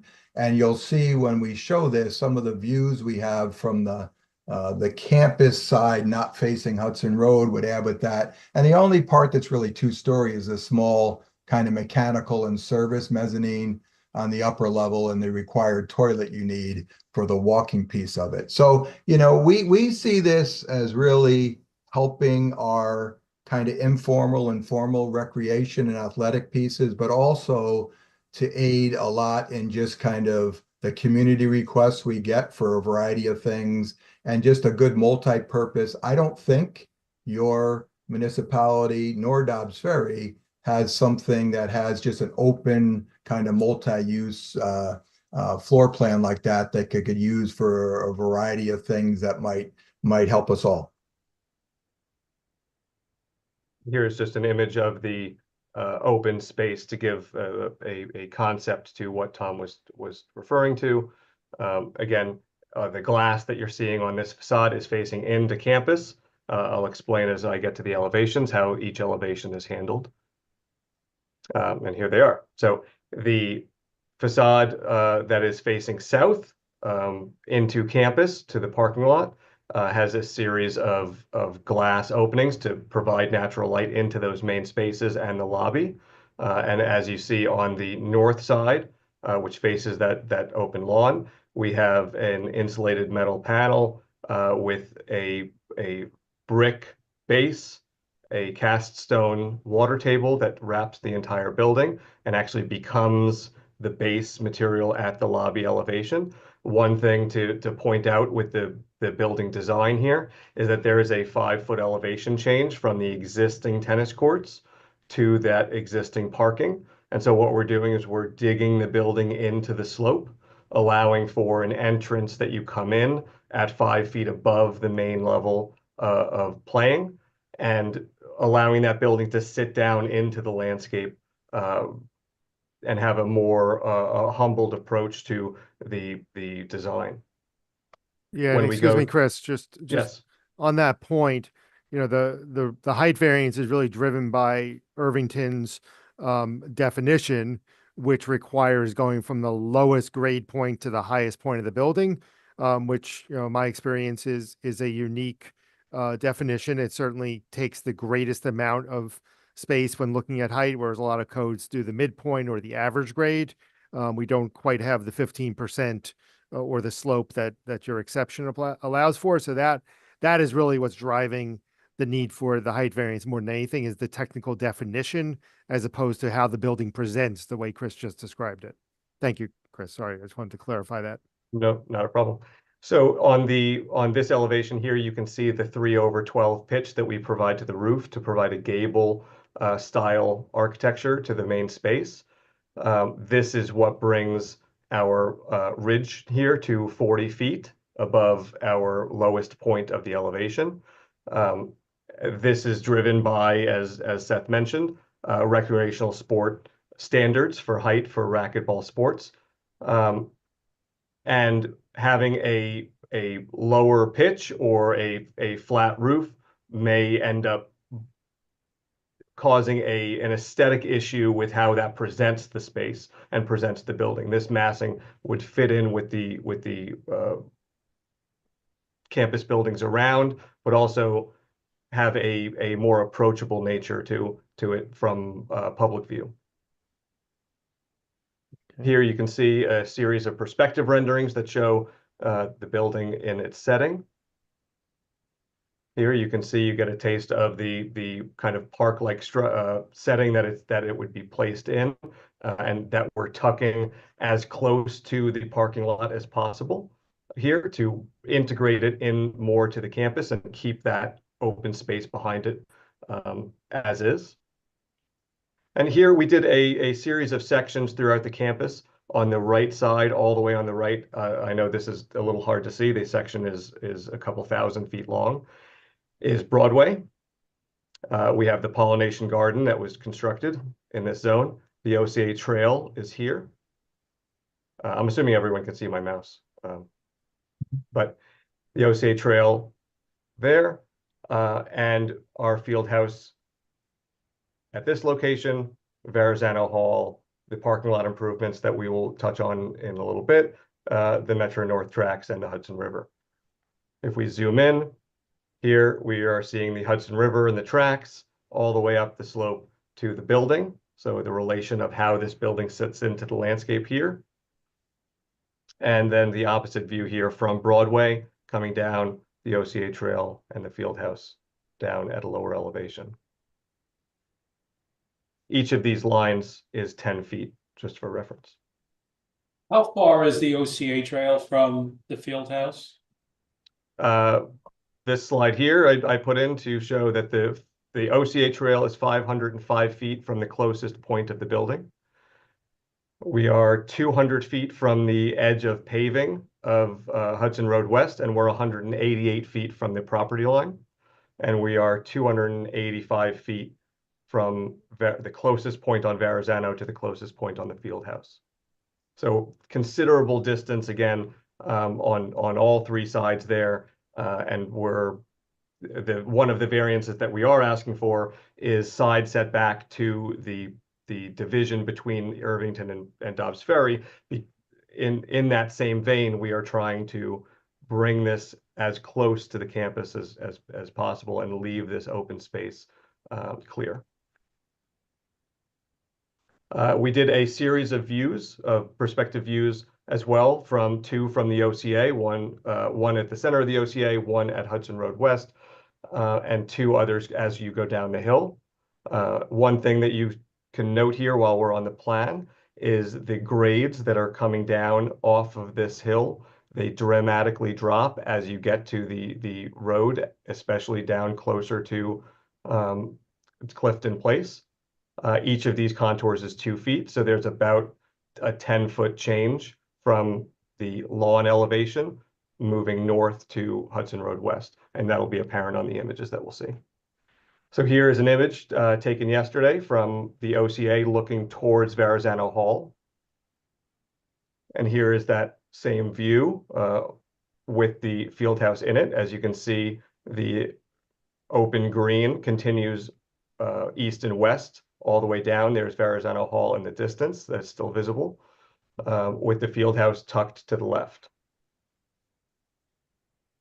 Second view here from the corner of Hudson Road and the OCA. Here we're being aided by a bit more vegetation here that hooks around the new walk, the new loop that was installed a few years ago that has some deciduous trees here. So we're getting a hint of the building there. And here, this is the grade change that I was referring to here, that from elevation, this is with an eye level of about 5.5 feet, looking up towards the tennis courts. And you would see just the top piece of the building there and a bit of the roof line, and the vegetation here along the border aids that screening, which can also be supplemented. I need to interrupt you on that picture. Yes. When I was standing on Clifton looking at the view that you're looking at now, I could see the top of the tennis nets, which are only 3 feet off the ground. And I can't imagine that the rendering is the height that you're showing. If I can see the tops of the tennis nets, actually, I see more of the tennis nets than I see in this rendering of the building. And I was there a couple of times to look at it. And I walked Clifton and I walked Hudson Road. And I'm not sure if that's the scale. But like I said, I can see the tennis nets better than I can see almost better than I can see the rendering. Caesar, I think the next, if this is number three, Chris, the next one's at the end of Clifton, I believe. Right? This one is. This is nearing Clifton. And just for clarity. You can see the net right there, yeah. This is the top of the chain link, which is an 8-foot chain link there. Maybe because I'm 6'3" and I can see higher. For clarity, the further you step back, we are almost at the curb here, as you can see from the photo here.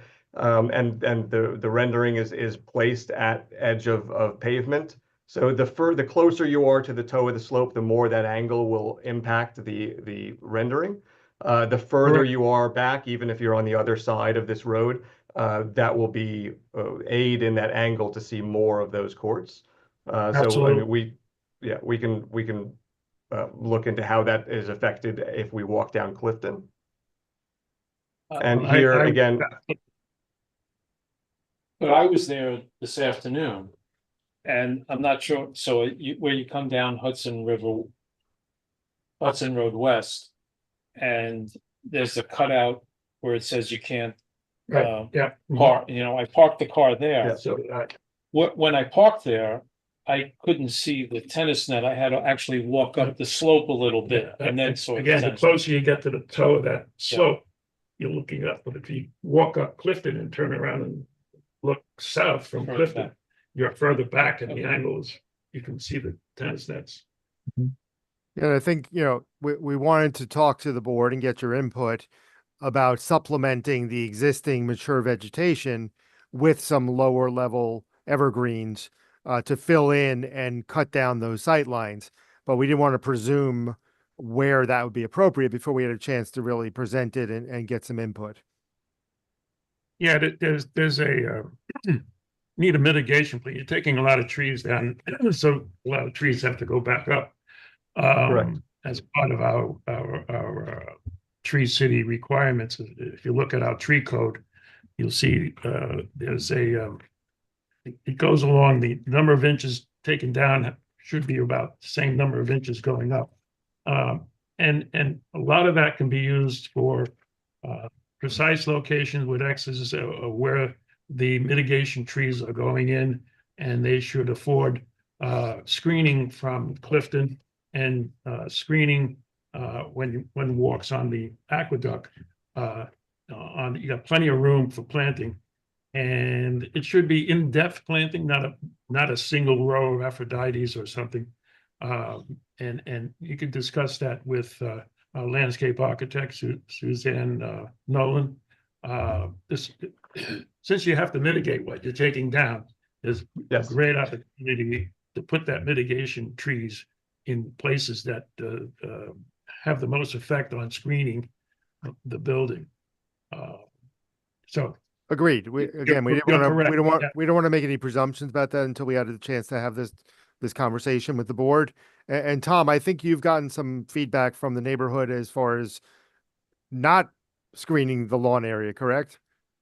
Yeah, certain areas up by the couple homes there where we did the custom walkways. Yeah, I think they were happy with out front, that up in that area, just kind of leaving that open. We tried to address, as Ed knows, there was some ponding on the side of the aqueduct trail also that we invested in some things to fix also. So we try to be sensitive to that and what views are important and all that. Yes, absolutely. Okay. And we would be working with Susan Nolan, of course, as we did with the entrance project, to make sure that the landscaping would be not only as per code, but as with the entrance project, we went above and beyond to make an aesthetic and welcoming site. Okay, maybe we can. I believe, Marianne, correct me if I'm correct. Correct me if I'm wrong. If you're taking down whatever number of trees and you don't have the locations on the campus, if a grass area needs to remain a grass area, there's opportunity to donate the equivalent to the village, so the village can plant trees in the village someplace. Yeah. Okay, we can sometimes require that. Yeah, we'll certainly work through that with you. All right, But Chris, maybe you can. I'd rather see the screening. Of course, like I said, especially since from Clifton, I can see the tennis nets quite clearly. At least half. So a 40-foot building is a lot higher than a 3-foot tennis net. Okay. And we just have one more little section here on the parking lots. I just have a quick thought on this. One of the gentlemen presenting was talking about a 2-story building. Some of the comments. Yeah, go ahead. I'm sorry. In my experience, The normal height of a story is about 10 feet, so 40-foot building is a 4th-story building, equivalent to. So to say it's a 2-story building, if you meant that, or if I misunderstood you, can be misleading. But again, Caesar. it's also a function of the technical definition of height to the If highest it's a point of duck the and peak. walks like it, if it walks like a duck, and it's a duck. Our FAR says at 12 feet, it counts twice for FAR. Okay, So if you can use that, that's a good basic. so that's at least use. 3 stories then. Yeah. So their FAR would count. All right. More than one. Go ahead, complete. Would you like us to move on to the second project, or do Sure. you have any more questions on Yes. this? How do you want to go through? Okay. We're not done with the questions. I'm sure we'll have more. Yeah, wrapping it up, but there's one more we'll be short done. section here, and then Yep, our this presentation. is just needed to relatively interrupt quick. I just needed to interrupt you on that picture. I'm sorry. Understood. No problem. So down at the western end of the Mercy property in Irvington, there are 2 parking lots named lots E and F. And this is the existing plan of those parking lots. The train path, as Tom noted, is just to the leading up to the north here. And at the moment, coming up from that path, you're not exactly welcomed to campus and dumped into a parking lot here, which has basketball courts, but used as overflow parking at the moment. And then all the students and faculty that walk along these paths are required to walk through the parking lot to get to the campus buildings. Both of these parking lots, it should be noted, are disconnected. So there's only connection back to the main parking lot. There's no connection between the two. And that's an issue of grading. So what we are proposing, or firstly, as you can see here, the existing parking lots, the plastic barriers go up and down depending on needs for overflow parking. You can see a handball wall here at the end, and some basketball courts and a shrub and some cherry trees that separate the 2 parking lots. Here's another shot of that. And the grade change between those 2 parking lots, as you can see on the right. And so what we're proposing here is to match the existing parking in its form with a new configuration that creates a connection to improve traffic flow and availability throughout, but also create a new welcoming zone plaza for everyone coming up that train path, and a direct link as they come through at an ADA slope up to the parking lots, and would potentially connect in through sidewalks to the rest of campus. This would also lead down through the project and all be ADA compliant with proper lighting, down lighting with bollards for paths and area luminaires as previously approved on other projects for the parking, down to a perimeter walkway loop that would have 2 overlooks for the Hudson Valley, one here at the corner and one here right at the bottom of this spine pedestrian walk that comes all the way through campus and ends here. Both these locations are apt for these overlooks, as we're sitting right on the ridge of the slope, looking over the Hudson Valley. And we tucked the basketball court / overflow parking up to the top left here, not only where you would have these views for the pedestrians that would be using it, not for the cars, which it is at the moment, but also to engage this landscape that we have out here. As you can see, there's a series of smaller pauses in the site that, as you enter the site from the train parking, in the midst of the 2 parking lots and the 2 overlooks, as I mentioned there. Okay. Thanks a lot, Chris.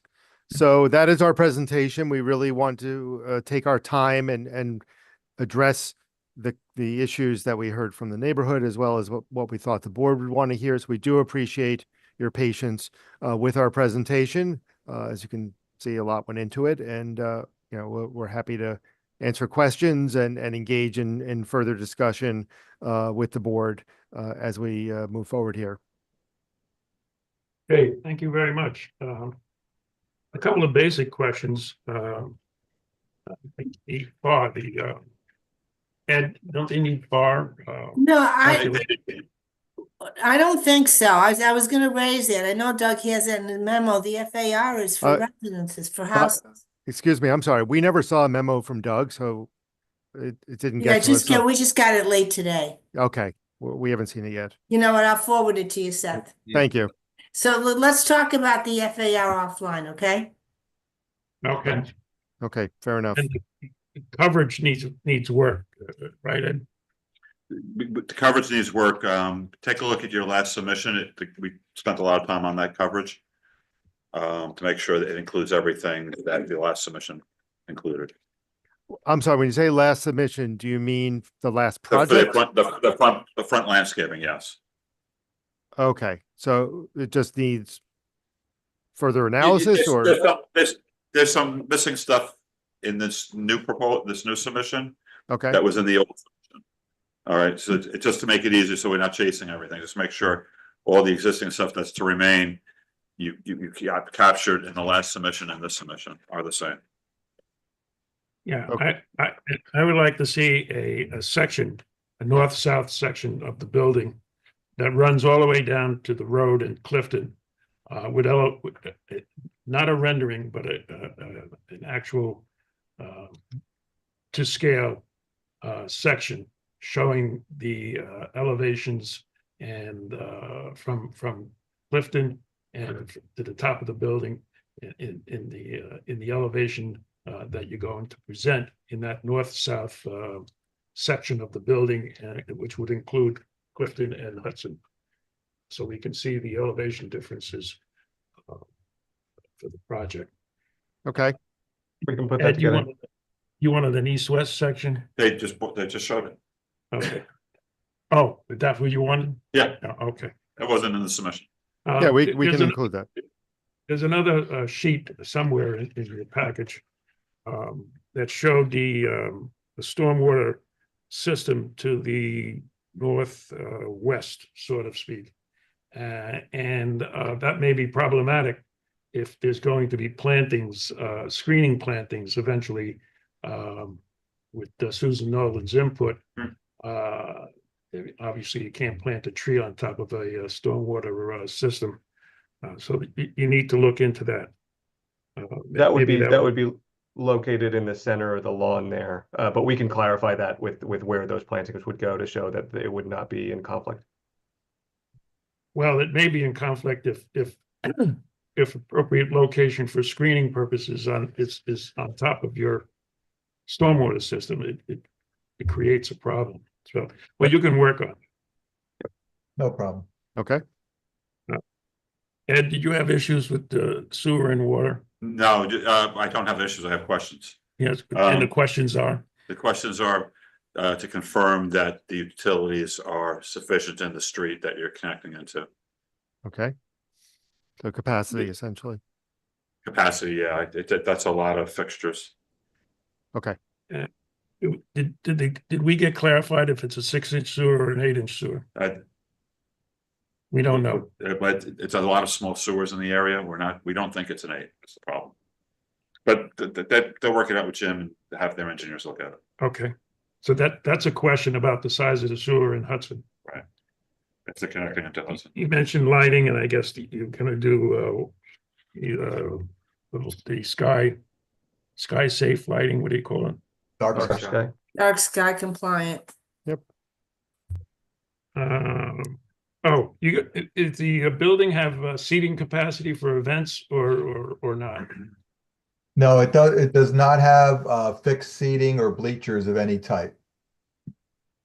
So we're not expecting an influx of cars in the parking for some tennis event or what have you.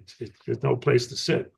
Well, they'd be standing on these sides, I think intentionally we didn't want, I think permanent seating would change the feel of something like this. For those of you that have been a kind of a field house, it's more designed if you come in, you stand and you're watching something on the side a little bit, right? And then maybe for something you might bring in a couple chairs and put them down, but any kind of bleachers or fixed seating have to be retractable and go. It changes the whole feel and appearance to what we would think would be appropriate. And as we noted, you can see it right in this rendering, the entrance and the parking is all on the Dobbs Ferry side with the main, long parking lot as you come in. Well, I was concerned with an overflow of people to coming to an event, which you just said there's no seating, so that's not an issue. In terms of the park, get an overflow parking for people parking on Hudson and walking up. Oh, but- no, yeah, we're done everything we can to make sure that wouldn't be the case with placement, and there's not doors on the backside or anything like that,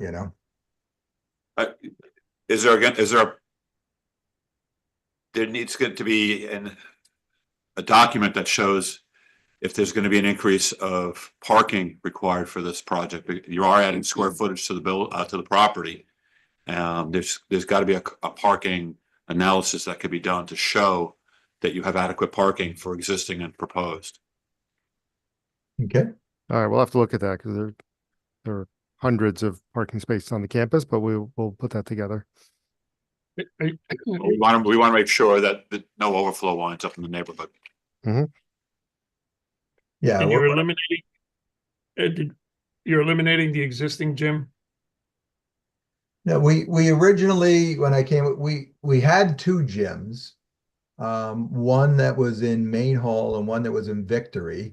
They were both 1960s era old school gyms where when you used to do a layup, you'd go right into the wall, for those of you that went to one of those schools with those kind of gyms. So we had done years ago, you approved or you were aware of a project that we expanded the gym in Victory Hall by adding to the width and the length on ends to make it a regulation size gym. And then the one in Main Hall was split in half height wise and made into nursing and health profession space. So part of that is our kind of our need for just kind of general a second like recreation different piece, because right now if we have one gym and if that's tied up with certain things, people can't go do a yoga thing or when the camps come, we've got people in the summer, if we get them in the gym, we got to chase them out of there a lot. And those type of things. So this is a field house, and then we have one gymnasium, one single court. Yeah, I've played in plenty of gyms where you knew people can't shoot from because the light fixture was in the way. Yeah. Okay, Naomi? No comments. Dan? Just a quick question on the north-south parking lot where you're proposed to improve. Does it get that busy? I've never noticed it being that busy as opposed to the current, the one on the upper level. Yeah, so right now we at our peak time, we have about 800 cars only when it's peak parking. We've got 1,100 parking spots. Pre-pandemic, sometimes we would get close at certain times, but it's really, we've tried to be conscious of, rectangularizing our schedule more. So things are spread. We had peak times but then we had other times where there was a lot of spots left. So the other thing I'll mention to you that we've noticed with our cars counts that we provide to you is there's been a huge influx of cars that might come in at certain times and leave, or people are doing Ubers or ride share, those kind of things where they come in and out. So we've been trying to encourage get away from single occupancy vehicles. We give incentives for people to carpool and things like that. So what we've done on this project is created a pedestrian kind of link from the front of the building across that parking lot, similar like you wanted us to do at the Aqueduct Trail, which acts as a pedestrian first piece and kind of slows people down like a mini raised table. That's Chris, maybe we can just jump back to that plan for a second. That would help here.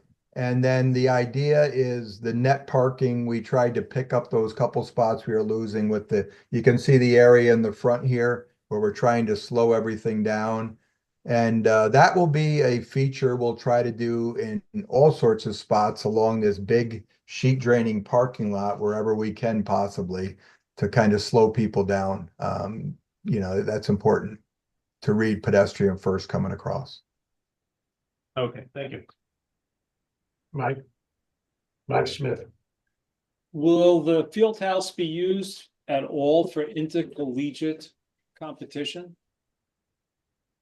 No, it formally, no, like we could never house a like a basketball tournament there because you don't have the number of fixed seats. So anything on that level requires fixed seating, requires those. So people had asked me that at the campus, and that would require a much bigger, a much different type of facility. I'm not sure about like volleyball or a tennis match. If that requires the same things, we could look into that. But you know, I don't believe that would be an issue. You know, we've said no to fixed seating and all the bigger amenities you need for team changing rooms. You need larger locking rooms that can handle a lot of those type of things. And that's not we have some of those pieces up in Victory Hall where we have added some things there. So the application said that it was NCAA requirement that the height be 42 feet. And so I had thought from that that was a competition requirement. Yeah, and that's the attorney's fault for the attorney misinterpreted what his client told him, and I apologize for that. I'll correct the record in our next submission. And I apologize for any confusion that may have caused. So what's the correction? What's the mistake? You need 25 feet under the trusses or whatever you have on the road, you know, to have the clear span for a tennis ball or anything like that. So you know, the idea is you need 25 feet of clear open area above volleyball or right, Chris, the racket sports, tennis. Yes. So we'll cite to the correct standard in our next submission. It's a recreational sports standard, not an NCAA standard. So again, I apologize for the misinformation. So it's a recreational standard. Correct. Yes. Yeah, it's a best practice for the height of those, and it's what the bubbles look to do. And with them, sometimes it gets a little tight towards the edge of them. If you've ever been in a bubble. I played in the bubble that used to be at Mercy. The old one, yeah, that had some challenge. Next to the softball, what it used to be next to the softball. So you're removing these 3 tennis courts. You're taking them out of. Are you replacing the tennis courts anyplace else? Is it your intention to build those tennis courts anyplace else, or is that going to be the only place for tennis courts and the field house? Yeah, right now our plan is to not build them elsewhere. I did think that might be a question that this board might have. We are not opposed to if someone thinks there's some value of having an additional court somewhere outside. When we looked at that basketball piece down in the parking lot at the bottom, I didn't think putting a tennis there also would be a great thing because of the fence that's required around it, and Aaron shot, will be different things. So I didn't think that would fit in the aesthetic of where that is. But we're willing to listen if somebody thinks it's a value. But for our college campus community, we thought we would probably keep the handball down below. Did you see the handball in the parking lot? So a lot of people asked me, should we get rid of that? And I thought, I do see people down there practicing tennis against it, practicing handball. It's behind my office down there to the right here. Some people had said, well, why don't you put a different court there? So right now we have basketball, we have this handball that seems to be pretty well used by the community and our campus people when we see people out there using it. But we're open to suggestions on that if you think it's a value. We're not sure we would need it ourselves. So you haven't done any sort of survey just of the campus community as to whether they would want outdoor tennis courts someplace on campus? Not in any great detail, no. No, pickleball, just probably like your community. They're asking for a spot for pickleball, and we thought it made sense the numbers I was getting at redoing the courts we have now is upward of $80,000. I thought that was kind of crazy but you know, we're not opposed to building one if we think it's a good spot, but no, Mike, formally, we haven't kind of asked everyone. Well, if you talk to our Irvington rec superintendent, we just built down at Scenic Park in a small area, 2 pickleball courts, and I know what that costs. So Yeah. The 80,000 is not far off. Okay. So the basketball courts, that area is principally to be used as a basketball court and only used if needed as an overflow parking area? Yeah, that's why we did the kind of the zoning on it the way it is and tucked it in the corner. So we could either, you know, close that part off and then open it just if we need it. Okay. And the final thing is, there was a community comment about that some years ago, this is before my time on the board, that there was a proposal to put a quad in front of Verrazano Hall and that it didn't go through. Can anybody speak to what was proposed and why it didn't go through? I think it was technically withdrawn. It was not denied. I recall that. I've seen the plans. It was before I was at Mercy, so it was somewhere before 13, but it looked like a series of faculty buildings. So out in front of Verrazano, it was like a mini faculty quad. There was 3 other smaller buildings proposed in like a mini quad right in front of the Victory building, almost out in that lawn area. If you know, I did see it in our server. If you know the kind of the image of it, you guys probably have it too if it was presented to you, but a little different in context. I think it was a series of office buildings. They were smaller in scale, but like matched Verrazano and some. I think there was also a proposal of like outdoor event space behind the buildings or in the quad, you know, for social events that I think the community was concerned about. It was before I represented Mercy as well, but I did. I was familiar with that. I'm assuming since it was Verrazano Hall, it must have been Irvington. Okay. It was. Yeah, it was. You know what?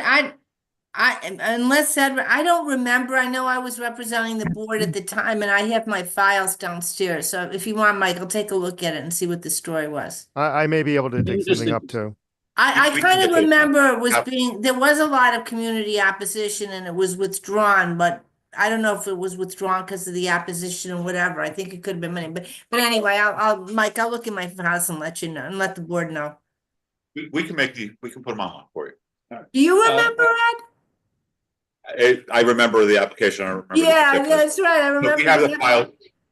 We have the file scanned, Marianne, so we can put them online and make them available. Yeah, I know the files can be there. I'm not talking about putting my files there, but just looking at it and summarizing what happened. Yeah, I can also look at that. It was right before I represented Mercy. Yeah, I'm trying to think. This would have been like 2011, 2012. Yeah, I don't think it was anybody from your firm, Seth. No, a different firm did the application. And then was it Cuddy and Fader, maybe? I believe so. Yeah, yeah, Cuddy and Fader did it, yeah. Okay. Yeah, I don't have any further questions. Ed. Moving to Mike Capucco. Thanks. What are the planned opening hours for the building facility? Well, I would think since your operating permit with us talks about things up to 11, that, you know, that we would try to make it fit with what our hours are for those type of things, those functions on campus. So we wouldn't see any like real late night activity. We would try to have it align with what our permit asks us to do with classes and those type of activities. They stop at 11 and the buildings kind of wind down and are empty by 11:30. Other than currently we have some late night activity up in the gym area of Victory and the cafe up there, which lets just people do certain things a little later, but we do not plan that for this building. But you're saying it could be open till 11? Yes. Yeah, the current special permit is 8 a.m. to 11 p.m. Okay. So I think at least one thing we have to consider lighting at night of the building, not the outside lighting, but the building lit up at night in a place where So- there's currently. Yeah, so No, right there's- now, if you look at that elevation, we only have a thin band of what's Whatever it is, it's currently there's nothing. And Right. so people in the neighborhood are gonna see a lit up sliver or whatever Right, it so is. if you look at this back edge, under the roof line, that's what's called cow wall up top there, which is like a translucent panel. We left that in there now, and then we just have a couple like sconces on the back, but we're open to, you know, we were sensitive and didn't have a bunch of glass or things on the back side of it. We thought aesthetically that might help the feel of the building without being obnoxious to anyone. But if you did not want us to have any light emission from that side of the building, we could work with you on that too. Right now, we think it's just an aesthetic thing that would make the feel of the building feel better without being I'm just saying that we need to think about that and probably have that pointed out in some renderings. I don't know if we can get a picture of what it looked like at night, but to me, that's a big difference. And They can do a light study. they can do a light If you get further down the program, they can do a light study. Okay. Like The other thing about having it open Yeah. that late is whether or not that Don't do it now. changes increases traffic in the evening.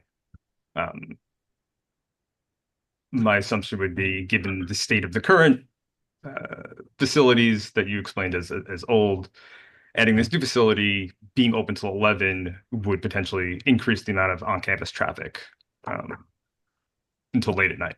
we could look at that, but I don't think that would be the case, in that, you know, maybe the residential population might be there in later. I don't know. When I've talked with Ardsley Country Club, because they've talked to us that they're interested in having some kind of an operating agreement where they could use for tennis over the winter months.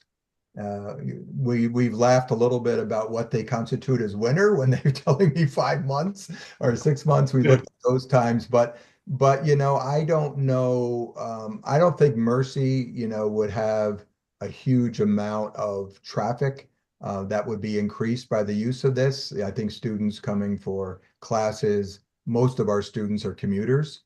You know, we only have about 700 students living on campus here late night. So most people, when they take classes later at night, are heading out afterwards. I'm just not sure if we had any kind of a community relationship with anybody, what they would see as times for what they might want to, you know, have the ability for people to play pickleball or tennis or anything. I'm not sure at this point. My concern is whether or not, I'm not really talking about necessarily the community, I'm talking about students or others using the facilities, either staying on campus and leaving later or coming later than they currently are, increasing the traffic.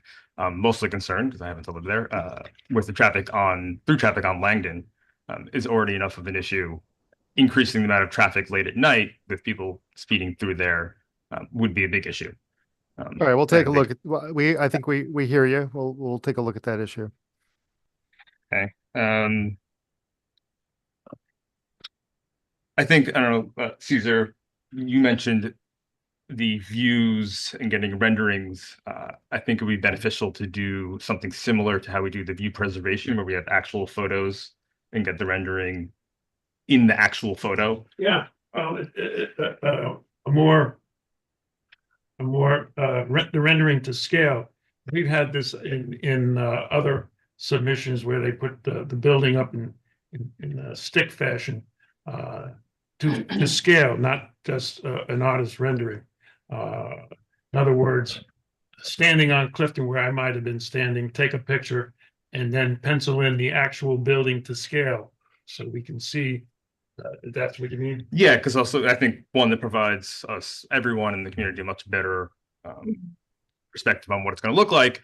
And then speaking of perspective, it's important that any rendering or anything that we're looking at as an example of how it will look also comes from the height perspective of an actual person, whereas I think some of them look like maybe that they were drawn from someone 20 feet in the air. That's also really important. Yeah, That's that- in that- Doug's yeah. that's in Doug's memo. Okay, great. To say that from Clifton, the same should be true for the view from the aqueduct, where you have a picture from the aqueduct, and then in that actual photograph, superimpose the building to scale with doesn't have to be a total building, just the outline of the building, so you can see The what it massing. would- Yeah. You know, Doug's memo doesn't say where they want the photographs from, so you might want to, I mean, I think you mentioned two places. You mentioned from the aqueduct and from Clifton Place. Are there any other places you want them to take the photographs and assess the view? I guess from the corner of the aqueduct and the road Hudson. All right, we have those photos already. You just have to update Yeah, it. well, you need the photo and then pencil in the outline of the build-up to scale. Not Okay. imaginary. Yeah, anybody else having an idea of what other photos and rendering? Those three. I have another issue after this. Huh? I have another issue after this. Okay, okay, so that's the photo and the scale sketches. Just one more question. You kind of already answered this, but I'm just going to double check. Are there any activities that are currently at a different campus or off campus that you are hoping to move to this facility, or you would expect would now take place in this facility? No, there was some in the older bubble, and we at times have rented some space for the place. I'm trying to think of the name of it, House of Sports, I think, down in by the That's fair. yeah, it's but no, we're not planning on moving things from our other locations into this building. No. Great. That's all. Yeah, getting back to the photos, so that from Clifton, in addition to a photo maybe standing in on Hudson, and then backing up maybe 2 or 3 photos, maybe from the middle of Clifton, maybe 100 feet or 200 feet back on Clifton, so you can get an idea as you're coming across heading south on Clifton, what you're going to be looking at different positions on Clifton. So it's the same direction, but photos from different distances on up Clifton or south on Clifton, facing north. I was facing south rather, going north on Clifton. You understand? Okay. Yes. The same doesn't hold true for the aqueduct side, because the aqueduct is the aqueduct. So you just take the 2 pictures we talked about and then sketch in to scale the outline of the building. Okay, Ed, you had something? Yeah, one question. Is there any use on campus being replaced and put into the new field house? Are you taking any facility or space out of the existing property or buildings on campus and putting them over there? And if so, what are those new uses going to be in the old spaces? So no, we're not. The only change from the last 2 years would be the other bubble, the old bubble that we took down, which had lived a long, long life, and really, you know, the condition of that, Ed, I think. So we weren't really using that much at the end. We had stopped. Dobbs Ferry had some real concerns with us about people that were renting that bubble, and teaching lessons to people, like privatizing it. So we kind of stopped doing that. But no, we're mostly using it for storage, and a couple, kids that would be in there practicing pitching or something, into a net, but no formal use of that, Ed. So no. Thank you. Naomi? No questions. Dave? No. Mike? Nothing further. Nothing. I guess it's time to look for the public input, if there's any. We'll go with the people in the room first. So if they want to, they can go home. The other people are already home. Thank you, Chairman. You can raise it if you like. Is this on? Give it a pull. Yeah. Step on it. There you go. Thank you. My name is this on? Yes. My name is, We want this fellow taking the pictures. He's tall enough. I'm your height. My name is Robert Brown, and I'm a board member of the Ardsley Park Property Owners Association, known as APOA. And I just wanted to say thank you to the board and everyone in the room. Thank you, Tom, and everybody you have. It's a lot that you've presented, a lot to digest. And as you've seen, APOA has written a letter to the board and shared it with you, Tom, and the neighborhood, that there were some initial concerns because there is it's such a big presentation. And the big concerns, a lot of it has been addressed tonight as far as what open questions remain and what other questions may come from that. So we all look forward to seeing a lot of the things that will come in, the photographs to scale and a lot of the other issues. Some of the things that I think that, not to go over all of the bullet points that were in the letter that was sent to you, but one of the things that wasn't addressed, well, I just want to actually kind of go back to some of the renderings that you have, of course, show a lot of the trees in really a fully mature way, and they're beautifully renditioned. But it would take a lot longer than I and some others might ever be able to see. But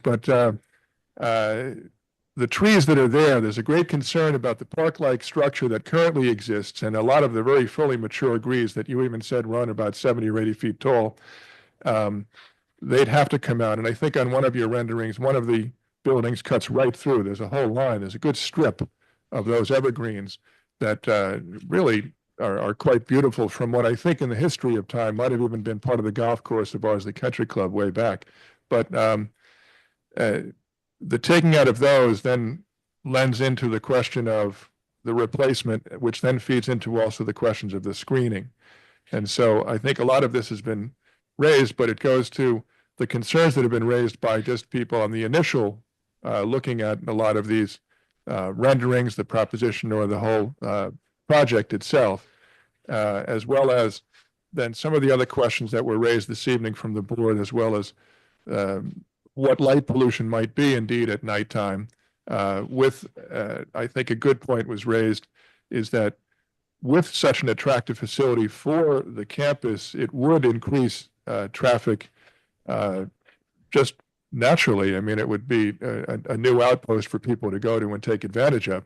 But that would change, of course, the tenor of the whole area as well with traffic, which could add to not just the light pollution, but the noise pollution. And these are just considerations that, again, change and alter what is the current kind of situation that one addresses and what one really relishes, if you will, from that view of the green space that is the Irvington side of the campus.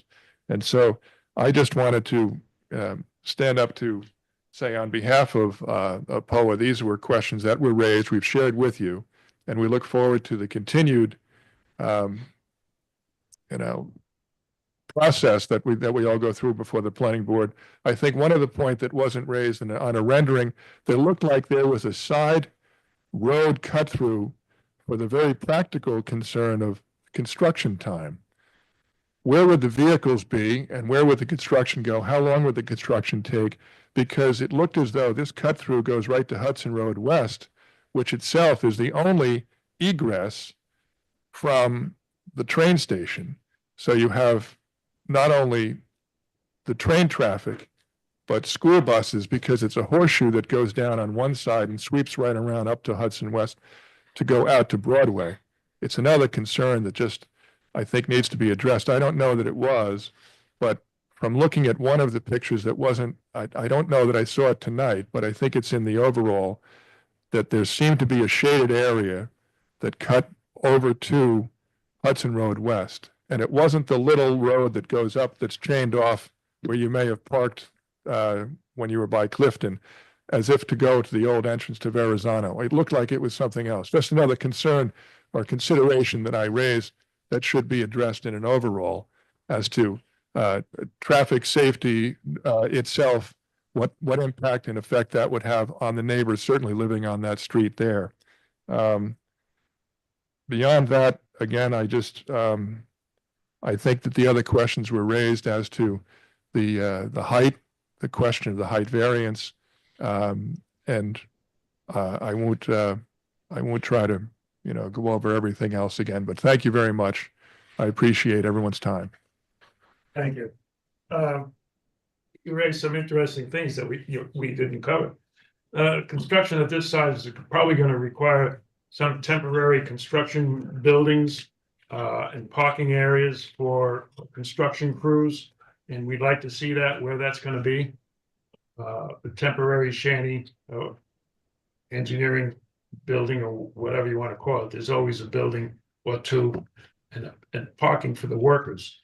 What we don't want to happen is parking on Hudson for the workers who walk up to the, so that parking for the workers needs to be provided, and show us where that might be. Doug, the area of construction, is that shown? We did ask for some of that stuff you just mentioned. And not parking on the dry wells, the Yeah. proposed dry well locations. They at least have access from all directions on this one. This is relatively easy compared to the other.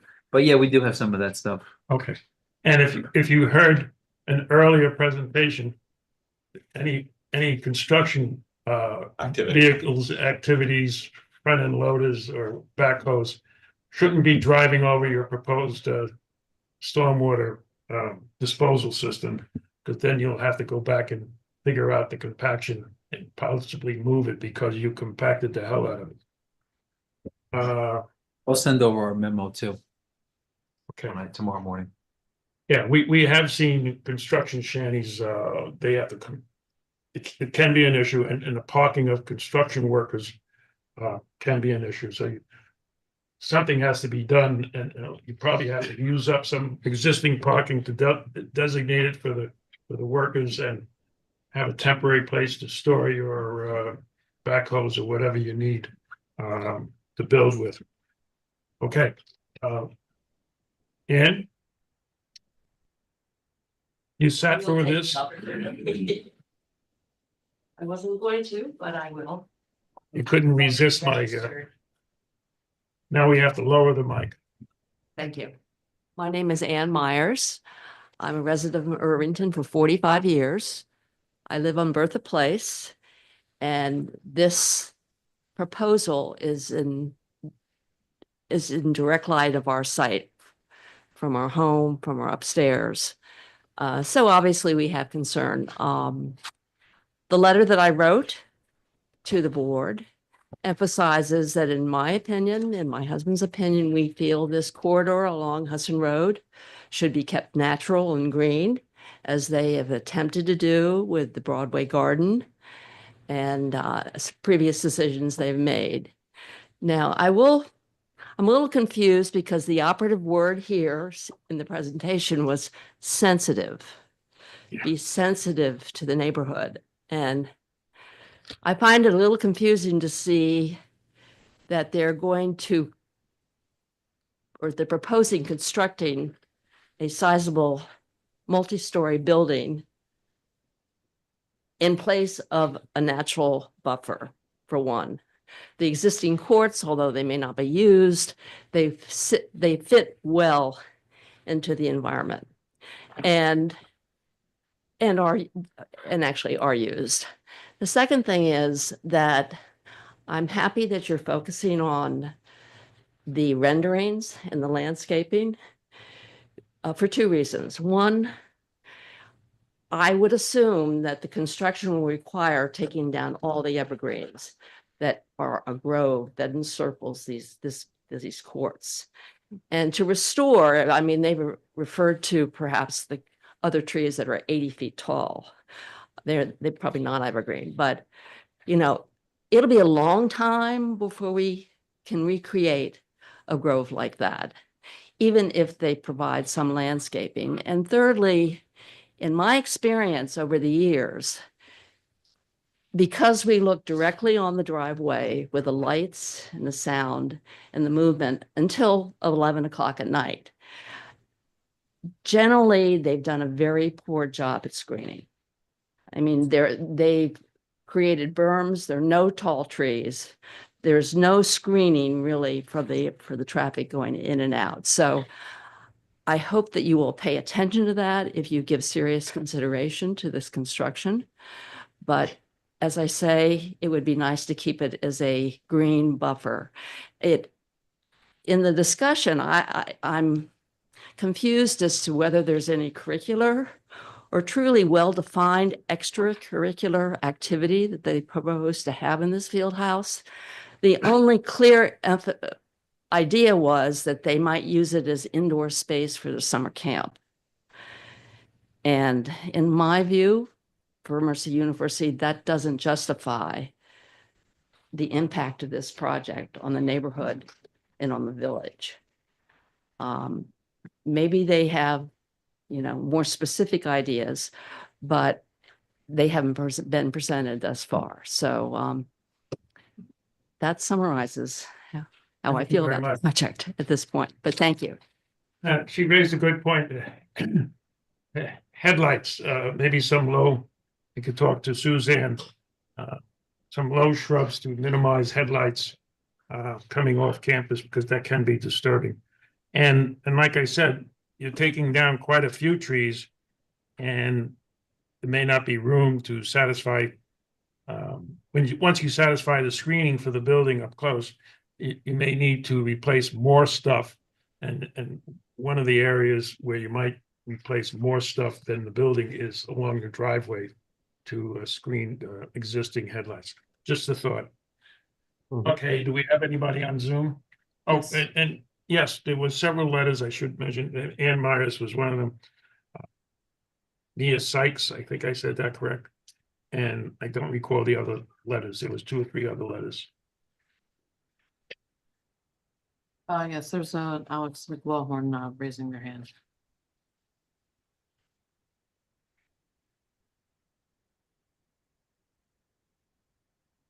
Okay, great. Can you hear me? Yes. Okay, perfect. Yeah, this is Alex McLaughlin. I live at 47 Ardsley Avenue West in Irvington, in that little area of Ardsley Park that's adjacent to this, just on the other side. So, I just want to take some time just to echo, some of the points that were made in the letter, some of the points that have been brought up here in opposition of this project, more or less. I think there are some basic things that have not been really addressed or mentioned that deserve to be clearly detailed. So, I think this is a significant project, has a big scale, will have a big impact on the neighborhood, will have a big impact on the views from the neighborhood into the both buffer area that Ann mentioned, as well as, from the aqueduct down to the river. And I know that, this board has been sensitive about anything that might obstruct, views from the aqueduct, views of the Hudson River. I think I would encourage anyone who's listening to this or attending this to go walk the area. And I think if you do that, you really can get the sense of what a 42-foot tall building will do to those views and the impact it'll have on the landscape. Not to mention all the tree removal and such that's already been mentioned. I think that in light of that, there's not been a clear rationale for this building that has been detailed by Mercy. It just remains very unclear as to why this building, the structure is needed. The exact uses, as we've sort of talked about, we danced around, but no one has really pinned down what are the uses for this building. Why is it so critical for the university to build this structure? And there's been some mention about uses by the community or whatever, but what does that mean? Is it just going to be open to anyone in Irvington, anyone in Dobbs Ferry? All these use cases should be detailed out. I think that also it's a bit unfortunate that a 400+ page document was put forth without a lot of engagement from the community. I think that I wouldn't even consider the site of this building necessarily settled. There's other areas on the property that could be considered for the structure. This might not be the best one in terms of minimizing the impact to the neighborhood. So I wouldn't necessarily consider that like a settled and done decision as to where such a structure should be situated, should there be a sufficient rationale and use case for this building. So I would even encourage some additional exploration around different areas that the building might be placed to further minimize its impact. So I think everything else has already been mentioned in terms of noise and light pollution. I think that Bob brought up a very good point about the logistics of building a structure in this location. Where you have a one-way road from the train station up, Hudson right there, and how all the utilities tie in and what that means in terms of how you're actually going to be able to execute on this. And I think you guys even mentioned issues with, how big the sewer and such might be to even accommodate the structure. So it seems like there's lots of work to be done, and this seems very preliminary at this point. And again, to just underscore all the other points made by POA and members of the community. Thanks. All right, thank you very much. Mary Ann, when we were talking the other day, did we talk about seeker? Is there an environmental review for this? Yeah, I mean, I would, Seth was an AI, and yeah, I think they put it in environmental assessment form. We did. Yeah, that's what I thought. But I mean, my suggestion would be that you handle this the same way you handled that we're dealing with seeker on the 76 North Broadway project, is that identify all the issues you want them to study, traffic, whatever might be the seeker issues. So and then go through the go through the environmental assessment form after all those studies are read. All right, it's a little early to do that right now, correct? Right, although I think you've identified a lot of the issues tonight that you want them to look into, so I'll probably cover up with them. Yeah, we'll digest the comments and come back to We're not done. I think we have more on the. Anybody else? No. Oh, okay. All right, go back to the board. They don't need anything new? Yeah, Nothing at this point. Mike Smith. So I want to follow up on Ann's comment and the last gentleman's comment, and I don't know whether you're prepared to answer, and I don't even know whether the answer to the question is important or not, but you started off by the presentation of how it came about that you started thinking about building the field house, and it was because Ardsley Country Club came to you, and the outdoor courts may have needed to be renovated. But what wasn't said was that there was a need on the campus community for an additional field house. So I think that I don't know whether you've done a study or have thoughts on that, prepared to say anything about that now. But where in this, because you mentioned a few times, Ardsley Country Club and the Oasis Camp, which I think are important uses, but I didn't hear you say that it was because there was a need on campus for the facility. Yeah, I think we'd like to put together sort of a thoughtful written answer to that and sort of shoot from the hip and okay. In verbal. I mean, my client is on, he can overrule his attorney if he wants, but that's my Yeah, I just, the only thing I'd say, Mike, we'll get back to you with something formal, but I'm sorry if I wasn't clear about the second gym that we eliminated in 19 and the bubble that couldn't be worked anymore. So I do have a need for those functions that were happening in those other areas from a recreation, formal and informal recreation and kind of athletic pieces. I'm sorry if I didn't expand on that more. Okay, thanks. Anything else? No. Mike LaFuca? Nothing else from me. And again, anything, Sarah? No. Anything from in the room? Not at this time, thank you. We do, the applicants like to add anything? We're about to wrap it up. No, yeah, I mean, we just got the Han memo. Of course, there's a lot to digest here. So I think we need to, circle back and review everything and then, come back to the board, with written responses, for your next meeting. And hopefully, we can address the comments and concerns in a, thoughtful and complete way and then, and move forward since we do need to also go to the zoning board. But I know under your procedure, typically you refer it over to the zoning board when the planning board feels that is appropriate. Is that correct? Yes. That is very correct. All right, I just had an additional thought, looking through, one of the letters here. And, in terms of pictures, we said, from Clifton and from, the Aqueduct and, Hudson, and from the Aqueduct, somewhere in the middle. And there are other houses, perhaps a picture from each house. The house at, where Ann Myers, which is, Bertha and Hudson. And also if there's another house further down the road, Ann. Yeah.